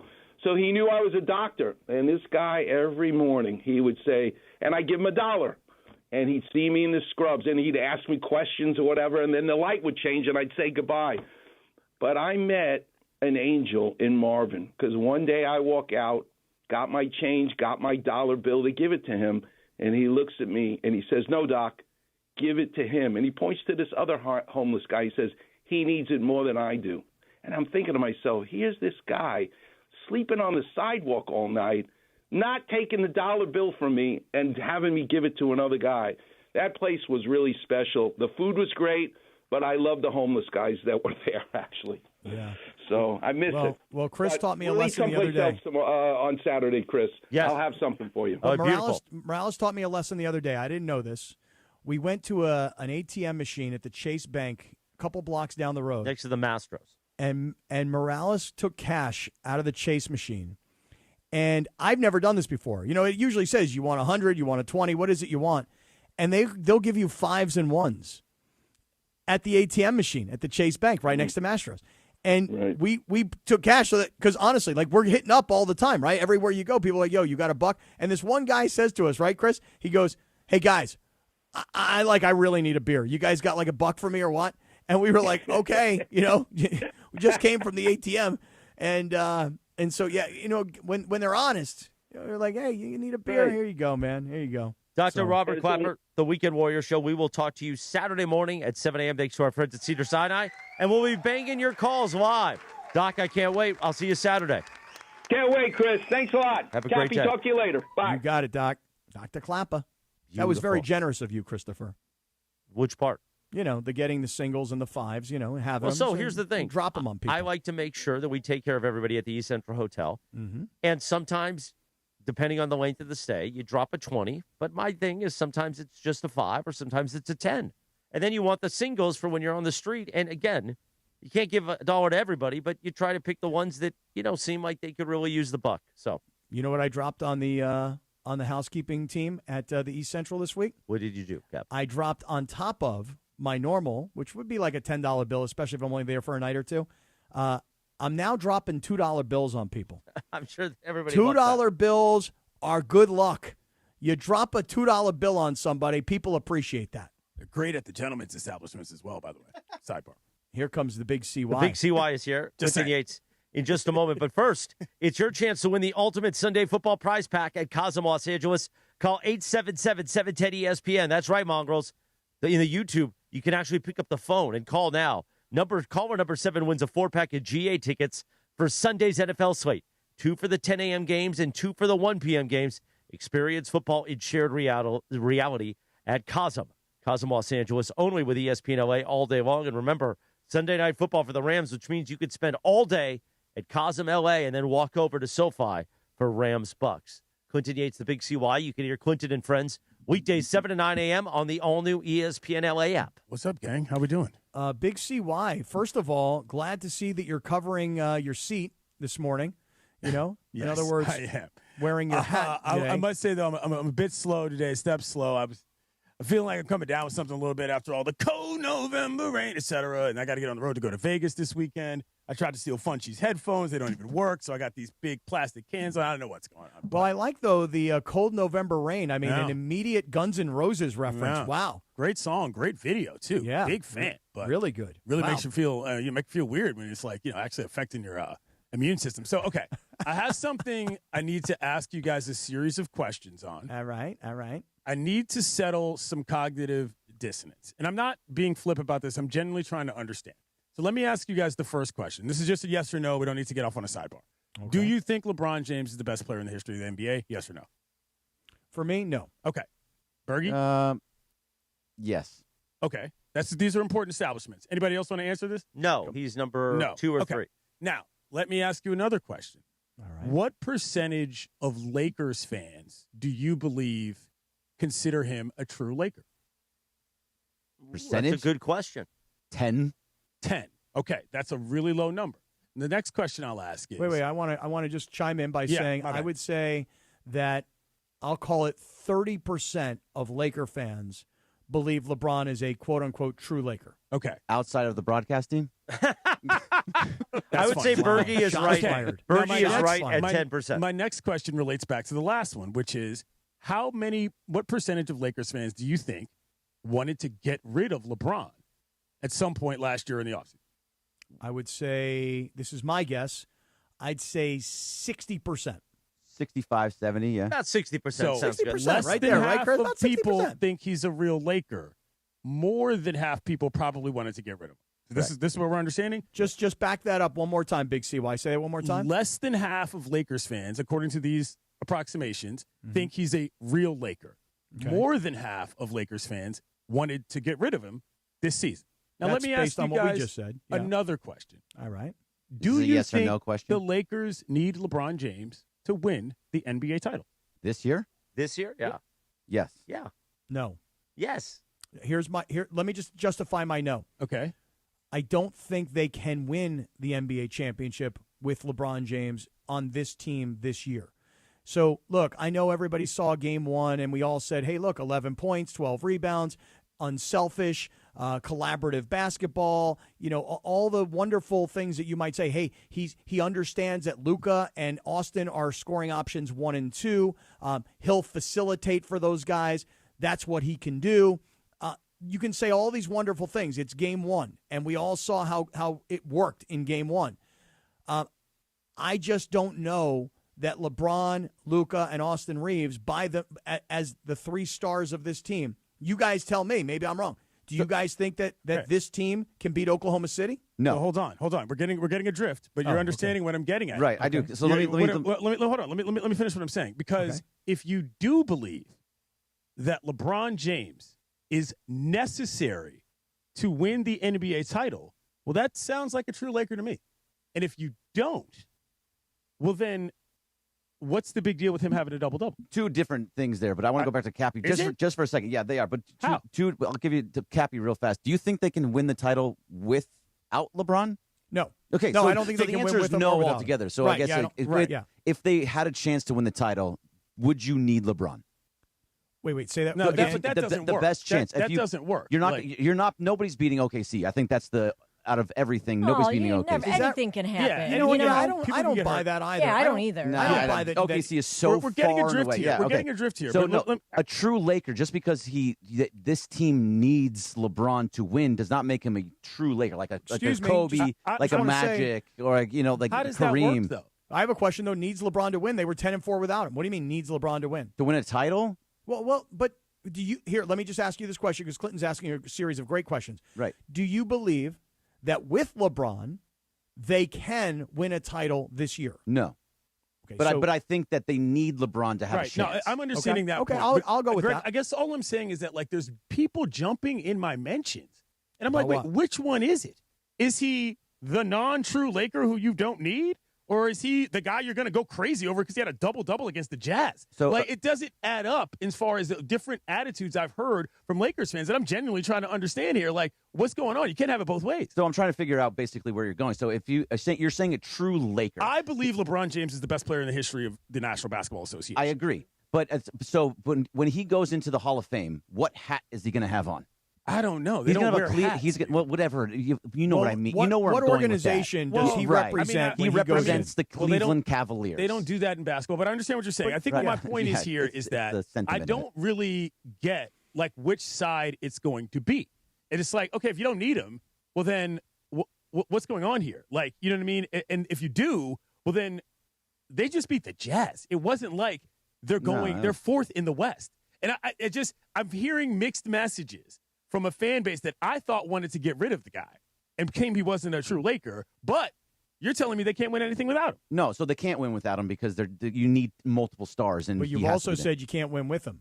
So I don't think this team as currently constructed can win a title. No. I think Luka needs LeBron. LeBron needs Luka. Those are a pair to win. I'm honestly not trying to be a pest here. I'm legitimately getting mixed messages from different parts of the fan base. The question that you added though was, is he a true Laker? A true Laker to me is somebody like Kobe, Magic, Kareem, like the guys that were here for a long time and identified as a Laker. When I think of LeBron James, I think of a Cavalier. Okay, but that's in addition to what I was asking about people who wanted to get rid of him had a decent amount to do with the fact that they didn't consider him a true Laker. So those were corollary questions. Wanted to get rid of him last year, and that was because the idea that Anthony Davis and LeBron went as far as they could go together.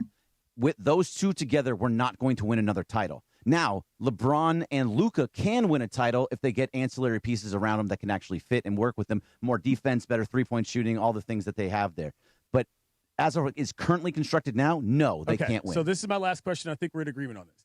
The Lakers might be better within themselves with LeBron James, but do you think they are better against any other actual opponent in the West? You see what I'm saying? Yeah, every team but OKC. I don't. You think Denver? You don't think they can back that up one more time? Do you see what I'm asking here, Scott? I want you to ask it again. The Lakers might be better within themselves, but are they better against other actual opponents in the West with LeBron James? Is there any remarkable actual improvement beyond just their style of play when it comes to actual competitive balance in the standings? Now, okay, for me, I'm looking into my crystal ball here, and my answer is no. But my other answer is we don't know yet. Okay. So here's the thing.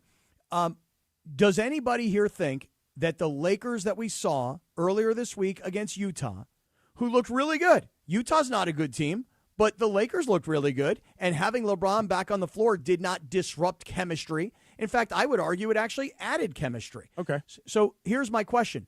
Did the team that we saw this past week project into the future, same exact roster, everybody's healthy? Does the team we saw earlier this week, can they beat Oklahoma City, yes or no? No. In a 7-game series, no. Right. Can they beat Denver? Yes. Maybe. Can they beat Golden State? Yes. Yeah. Okay. Can they beat Houston? I don't know. But this is what I'm getting at. At some point, we're going to have to be real about whether or not LeBron is important to the team or not. And that's where the true Laker thing gets kind of murky because I'm like, hold on.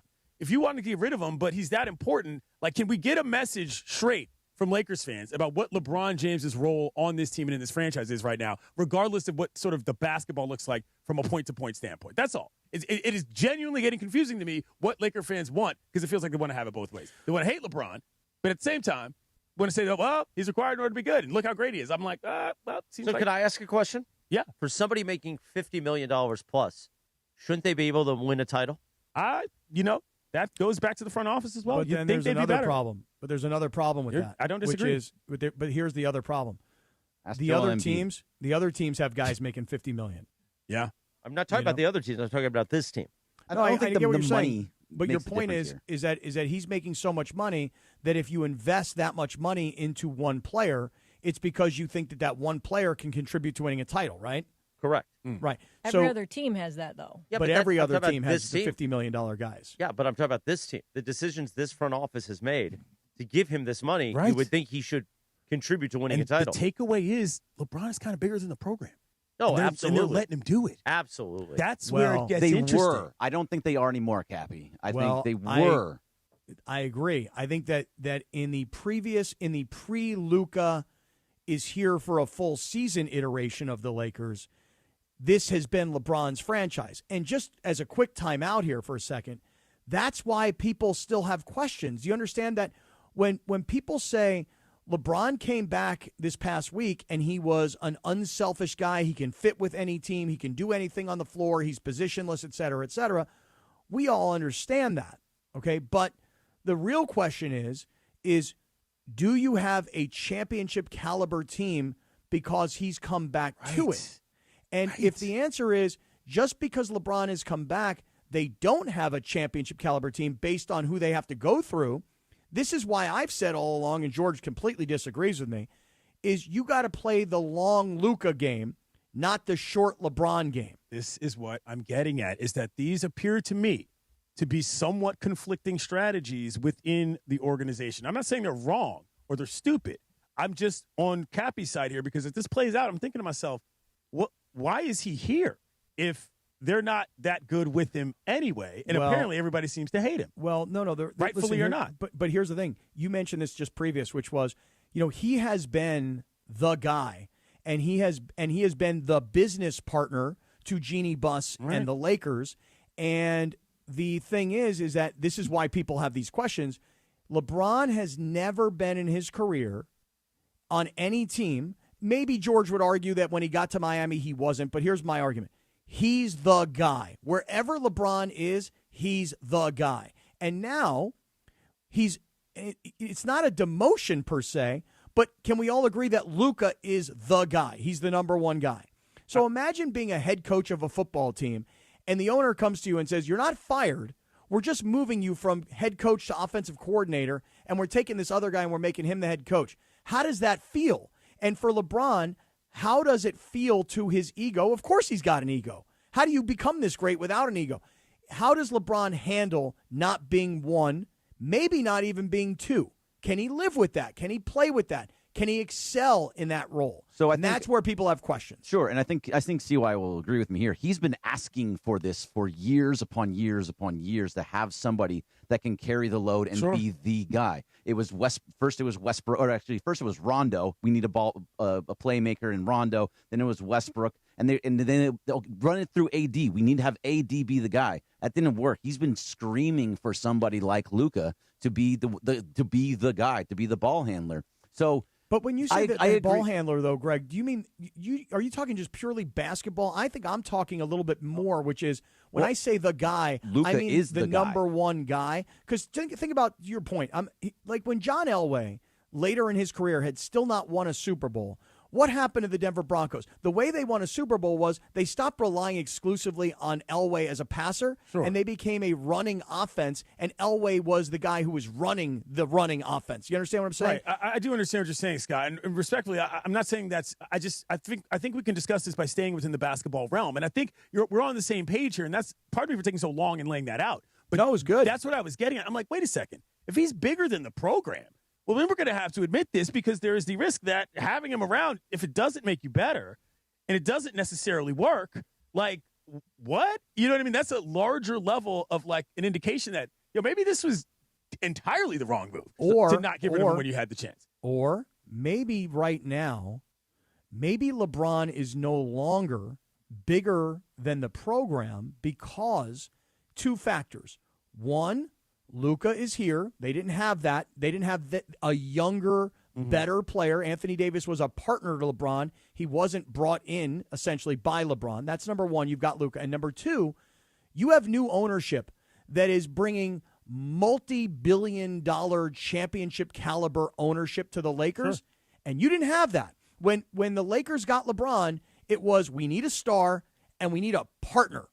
And LeBron was a partner both on and off the floor. And now you have the Luka factor and you have the new ownership factor. So my question to you guys would be, is LeBron still bigger than the program right now? Maybe not, but I will say this. Save the franchise, and I think he's the best player of all time. I think that's a reasonable way to put where LeBron James was. They missed the playoffs for the better part of a decade. I'm going to be Kobe Bryant Sedano. died. Magic Johnson walked away from the team. Remember that? Magic was like, guess what? I'm gone. They were in as bad of a place as the Lakers had pretty much ever been from front office standpoint when LeBron got here. And that's what's so wild to look back and think about now. It's like, yo, now that they've moved into this new realm with the big money guys and all that, and the basketball team has kind of moved on, you look at where this started with him. He's been there longer than he's played anywhere else. That's true. To your point, Greg, about whether or not he's wearing the Lakers hat and so forth, I just think it's very interesting right now. And honestly, I'm not breaking balls about the people who don't believe he's the best player ever, don't believe he's a true Laker, wanted to get rid of him, but also think that he's necessary for this team to be good. It's just there's a lot of confusion in there between what the messaging has been over the last 10 years. But I think this all comes down to for Cappy, that this is on Rob Pelinka now, that he needs to build a team around these two. It has to be these two because you're not moving LeBron. You mean Luka and Austin? Luka, no. Actually, Luka and LeBron. Austin is a big part of that, but he's not. But we saw what he did in the playoffs last year. Is he going to be the same? We don't know what he's going to be in the playoffs this year. It has to happen first. We know what LeBron does in the playoffs. We know what Luka does in the playoffs. Is this something that you have to build around those guys? Because now your defense is not good enough with Luka, LeBron, and AR. You're answering your own question, Greg. So you need to go out and get guys at the deadline. You have to build around this team because this is your best shot. Well, next year you don't know what anything's there. That's the Sedano opinion. I fully agree with the Sedano. Sedano opinion is that while you have LeBron, this gives you your best chance to win. So you do everything you can do right now. I have a different perspective, which is Luka signed for the long term, so you have to play the Luka long game. And if there was ever a way to trade LeBron, which I know he's got the no trade clause, he makes big money, who wants to bring that sort of circus to their squad, et cetera, et cetera. If ever there was a way, my opinion is I'd be preparing for the future of life after LeBron.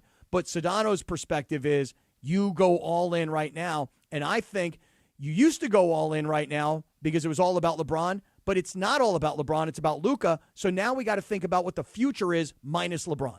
So it's also about you're talking about the LeBron portion of it. It's still the Luka portion of it. He's been to a finals. You're still trying to maximize Luka's era. So LeBron being here is helping out Luka and Luka getting back to a final and winning more finals. That means if you're waiting 2 years, you're saying to Luka, wait till 2027. That's not fair to Luka in his prime. The ones who signed LeBron. I'm not saying that. Well, no, this is last year. I mean, we already know that. Well, do we? The catch-22. Really? We don't know it for sure, but okay, let's say they make a run. They make some moves, get some 3-and-D guys in there that are hitting shots, playing good defense, and then they make a run.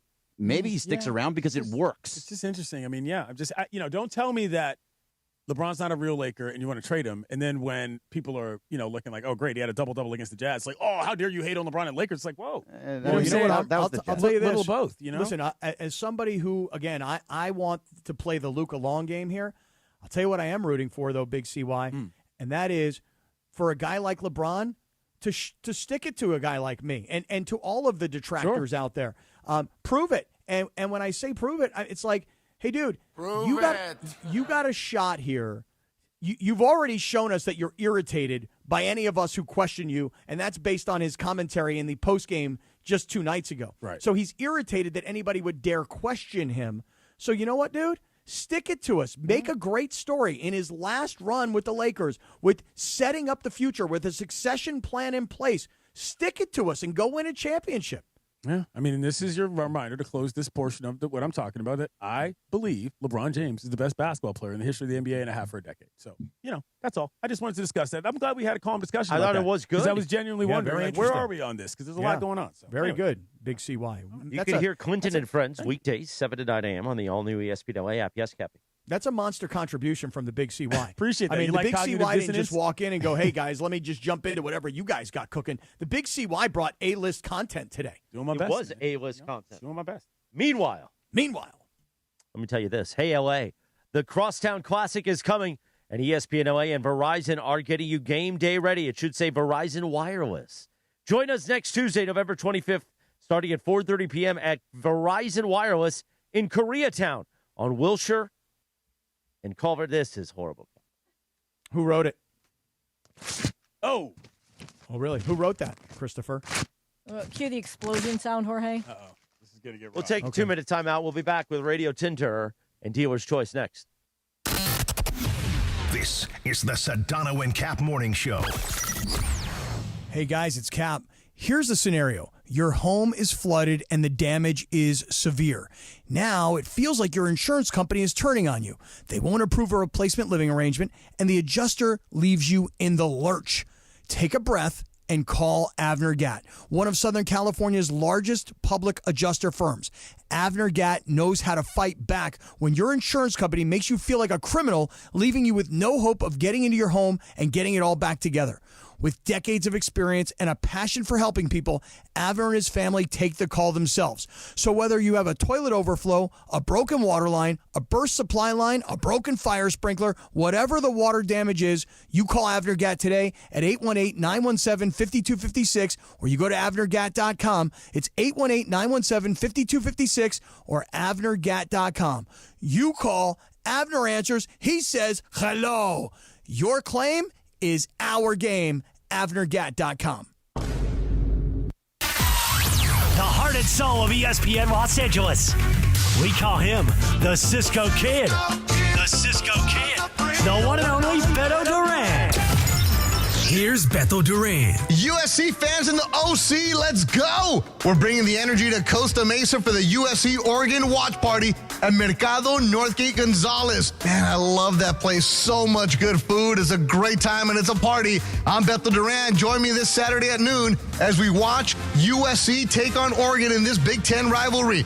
Wear your USC gear. Come experience the authentic flavors of traditional Mexican food and enjoy an afternoon full of prizes, food, USC football, and fun with the ESPN LA promo team. Mercado Northgate Gonzalez, 2300 Harbor Boulevard in Costa Mesa.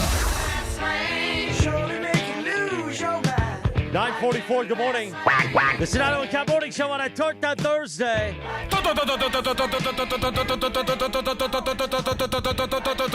Torta Thursday. Radio Tinder with producer Lindsay Baseball in just a moment, but we wished him happy birthday earlier. He co-wrote this song, and I think it was a hit, Cappy.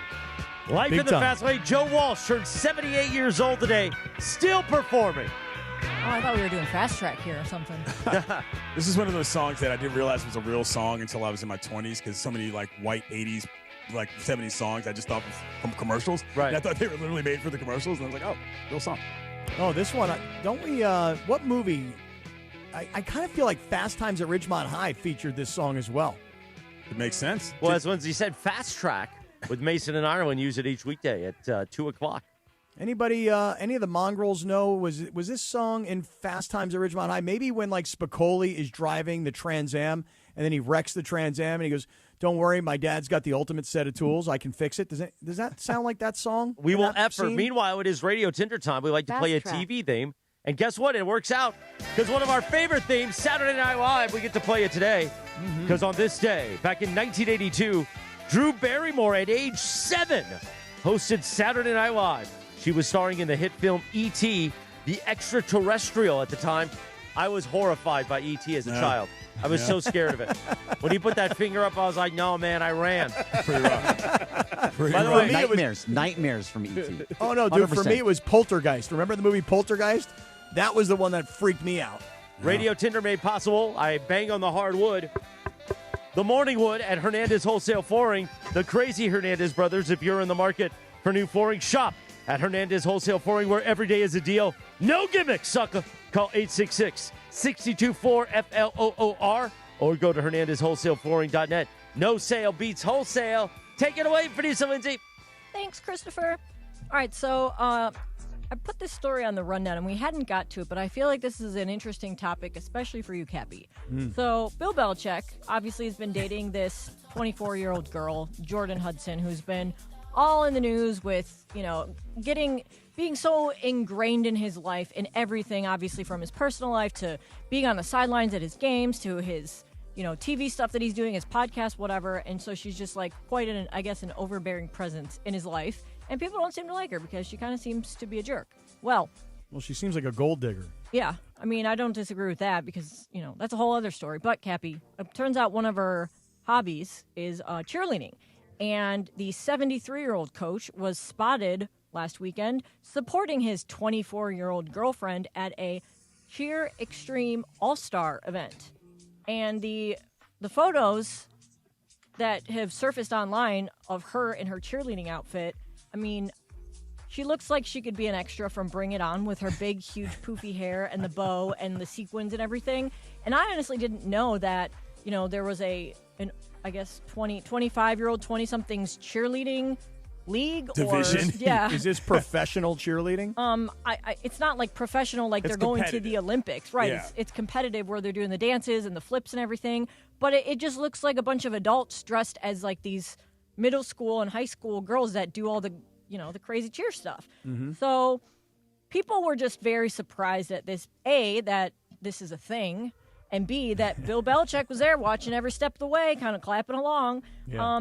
So, Clinton, I know that you have strong thoughts about the two of them and their relationship weirdness. So what do you think about it? Well, two things. I got to ask you guys. Have any of you ever been to a big cheer competition? Yes. Like I in have, the flesh? actually. Oh, They're my cool. goodness. They're Yeah. crazy. I know. As They far are. as the scene is concerned. Right, and the moms are nuts. No, completely wild. It is a scene and a half. Number two, over at Clinton and Friends, we are currently efforting to get one of these people on her team on our show. And lastly, Scott, some of you know who Peter Burns is. He does Best Week Ever on ESPN Radio Weekends, and he's on SEC Network. He tweeted this yesterday. And you know what he won to start his career? What? Be Andrew for a Day in 2003. Really? He won the Be Andrew Siciliano contest. We used to run that at Fox Sports Radio on the Bruno I did Extravaganza. not know that. That's No how way. Peter got started. Peter Burns. He's a good friend of mine, too. Yeah. Anyway, so he said a couple things here. Number one, I'm turning the corner on Belichick/Jordan. This level of commitment past the honeymoon phase is impressive. And this is where it gets good, Scott. He says, number two, becoming a member of an adult co-ed cheerleading team needs to be the number one punishment for finishing last in your fantasy football league next year. And that is hilarious. That you is imagine? hilarious, but scary. Because I'll Can tell you you right now, imagine? Clinton, I'm 11 of 12 in my fantasy Oh, football no. league. I just made a big trade yesterday trying to find my way out of the bottom. And so I don't want that to be the case. Yeah. But you know what's really weird is that now Belichick has become a cheer mom. It's so bizarre to me. So strange. Do you realize that they got beat this past weekend when this picture started to surface? I want to say it was like earlier in the day. I have to make sure I get the chronology right. But I want, because North Carolina, do you guys remember how relevant they were week one of the college football season? What? And no one is paying attention to North Carolina football. Scott, this has been a clown show from the beginning. Let's No, be but real all, about this. But all I'm saying is, like, remember when Coach Prime got to Colorado, and even later in the season, we were still all obsessed with Coach Prime, whether they were winning or they weren't winning. Right. We He's ain't that coming no more. interesting. Right. He's that interesting. Belichick is so utterly uninteresting that North Carolina, for about a week or so, people were like, hey, we're curious, we're interested. And that was it. And they've been bad. And they lost this game, I want to say, to Wake Forest this past weekend. And then later in the day, he shows up as a cheer mom. The whole story is so hard to really believe that he's 73, she's 24. And if that was the story, so be it. But the fact that he went back into coaching and he's got, I don't want to say high profile, but he's high Bill profile. Belichick. He's So high profile. He's got a high profile job, even though he's coaching for a very mediocre football This program. kind of only happens at UNC. That school is ghetto fabulous to high hell. I don't talk to me about the basketball teams. I get it. But, like, they have been running a rogue operation for many years on a lot of levels. I think it changed when this happened, Cappy. Lindsay, I don't know if you remember this, but when Pablo Torre's thing released that video of her in that production meeting with him for whatever TV show, and she was like CBS telling something. producers how to do their job. I think that's when a lot of people are like, oh, this is weird. Oh, yeah. You know, Although the Dunning-Kruger effect off the charts with that. At the Super Bowl last year, we were on Bourbon Street, and it was the night of the NFL honors. And here comes Belichick and Jordan walking right past us in one of the bars. I don't remember How'd she which smell? one it was. I was like 5 feet away from her. I have the video, but I didn't get You the took the a good video? set. Send it. Oh, I'll find it. Prove it, Cappy. I'll have to prove it. I've got it here somewhere. But pretty amazing when you see the two of them. That looks like great-grandfather. It does. Right. And little granddaughter who's like 16 years That's old. what I was saying. Like, imagine him gifting her perfume like white diamonds. That's what I like. You know what I'm saying? And so she smells like an old lady because her dude's all ancient. You know what I'm saying? That's what I was asking. I was wondering. Nothing but the best for you. I mean, these guys start going out for dinner at 4 o'clock in the afternoon because he's got to have the the early bird special. Wait till he starts having to take his teeth out, and she's really in trouble. Oh, wow. You Give say her some Opa? Werthers. Getting into dangerous territory there. Just saying. You know Crazy. what I'm talking about? Just freaking crazy, man. I'm serious. Him taking his teeth out. I mean, we've had plenty of stories of old men with hot young women, and we all understand what's going on. But this one takes that bizarre turn when he goes back into coaching. Yeah. All right, I got a really, really quick one with a Not hot your old mom, woman. Jordan. Hot old woman, Sorry. Martha Stewart. She was on the Today Show giving some Thanksgiving tips and tricks and whatever. And she said the ideal time to start Thanksgiving dinner is at 2 o'clock. She said, people are hungry. They're starting to circle the kitchen. And if you have a lot of people, you don't want to wait until later. Also, this gives you time to enjoy the meal early and then extend the celebration into the afternoon and watch games and have dessert and hang out together. So real quick, what is your guys' ideal Thanksgiving dinner time? I love that time. 2 o'clock is perfect. I agree. Two's not bad. It's not perfect. You got football on. You're eating at the one watching football, and then when you're done, you just let it rest for a little while. Go back, get seconds. Yeah. 2 o'clock. Yeah, is you perfect. basically shoot for halftime of the first game. That's pretty much what you go to. But what I like to do, and what we've done in my family for a long time, is we have the walking around ham. So people will be Wait, one more time. People will be cooking in the kitchen. And you know how folks get on Thanksgiving. Oh, you Folks gotta start pick at popping it. in. Yeah. Folks start disrupting the operation. You put one ham out all day. Say, break off a piece, walk around with it. The walking around ham is critical to Love maintaining order. In Absolutely the love kitchen. that. I'm good with idea. you on that. Yeah, That's a hell of a great. good idea. I need a walking around ham. I'm going to buy a walking around ham. Can I lick your ham? Yeah, easy. I Gotta don't take know the that teeth my out first, rabbi though. is going to Look love out! I don't know that my rabbi's going to love the walking around ham. I was actually thinking about doing like a big platter of sush, so that people could come in and just grab rolls and I don't stuff. think you can't do sushi Not on Thanksgiving. You gotta get the Thanksgiving. walking around ham. Really? Walking around ham? Yeah. No, But yeah. it's a Give way me of a life, hand roll. dude. Yeah. Well, this is a good transition into your dealer's choice, We do Cappy. tortas. Yeah. Before, Let's do a torch on Thanksgiving if you around want. torta. Nice little It's torta. dealer's choice music, please. Licking hams. It is a good transition, Linz. Walking around ham is smart. It is Honey time for I the appreciate that. Dealer's Choice Real Deal, brought to you by Sellers Advantage. And our friend Damon Wines, the CEO of Sellers Advantage. Maybe we'll talk to Damon tomorrow. That'd be I'll lovely. reach out to him today. Want to sell your house before you call an agent? Call Sellers Advantage. They'll buy it as is with a competitive cash offer. No repairs needed. They make sell it easy. Call 888-390 as is for a no obligation offer or visit sellersadvantage.com. DRE 0196-1658, Cappy. So this is a perfect transition, Lindsay, talking about Thanksgiving. Clinton, I've got 14 people coming to my house for Thanksgiving. Okay, so that's a decent number for you? Or you normally get more than that? Or I've less? never hosted a Thanksgiving of this size Okay. before. How many tables you doing? Well, one very big table, but Clinton, you'll love this. You ready? I don't have a table to accommodate 14 people. All right. I don't have chairs to accommodate 14 people. I don't have plates, wine glasses. I don't have anything to accommodate a party So of why this are you magnitude. hosting? Yeah, how did that happen? So what happened is, What kind of operation are you running? Solo red cups, homie. Yeah. So Walking here's around the ham deal. only. Only, right. So all my kids are coming home. All my kids will be home. And what happens is if we go someplace else for Thanksgiving, when they're done and they've chilled out for a little bit, they're all like, okay, Dad, we're leaving. And so I decided I'm hosting because nobody's leaving. Right. Everybody is trapped Well, hold on. here. Let me leaving. ask you a question. Your kids Yeah. are college age, right? Right. Will there be any companions at this function? Yeah, is Nick the Stick still around, or he got He's dumped, out. right? He's Nick out. the Yeah, he Stick got has dumped been a while cracked in ago. half, Okay. Lindsay. He got Nick the dumped. All right. He got dumped Yeah, hard. over the summer. So that's there are the real no drama. No kids are bringing any Busting boyfriends, it down in girlfriends. Dad's house over Thanksgiving break. Yeah. Come on, no Justin kids is, are bringing right? anything. No, Nope. Justin's going to bring his frat buddy. Yeah, exactly. Oh, right. Okay. Hey, Dad, this is my bro. We're going to go see Pat McAfee stay up live too- this weekend. Don't stay up too late. You never know what's going on. Sometimes we watch each other do it, but it's not weird. Funny you Pretend say I'm that, asleep. Lindsay, because WWE is down at Petco Park in See? San Diego, and my niece and her boyfriend, they're coming from Florida, darling, and they're coming for Thanksgiving so that they can go to the WWE event on Saturday. Okay. So here's the thing, but here's my question for you guys. So my mom and dad live in Florida, and I haven't seen my parents in about a year. And I've been feeling all this guilt that I need to go down to Florida to visit them, which I think I'm going to do in February. But my parents have decided they're going to come out in December. So my mother tells me that she booked the trip from December 18th until December 29th. And then and you know what I told my mother? I said, whoa. We got to change the flights. She goes, what do you mean? I go, Ma, you can't come here for like 11 or 12 days, man. Forget about it. There's no That's chance. amazing. What's wrong Well, with that's that? parents. Well, okay, you see, I'm feeling like I'm catching a lot of heat No, about guess this. Guess who is not going to be okay with that?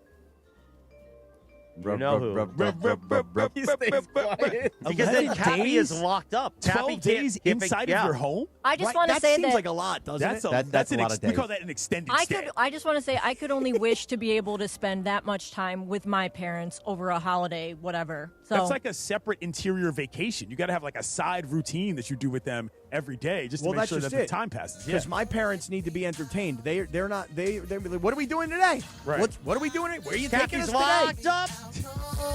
I think that's too many days. So we switched it.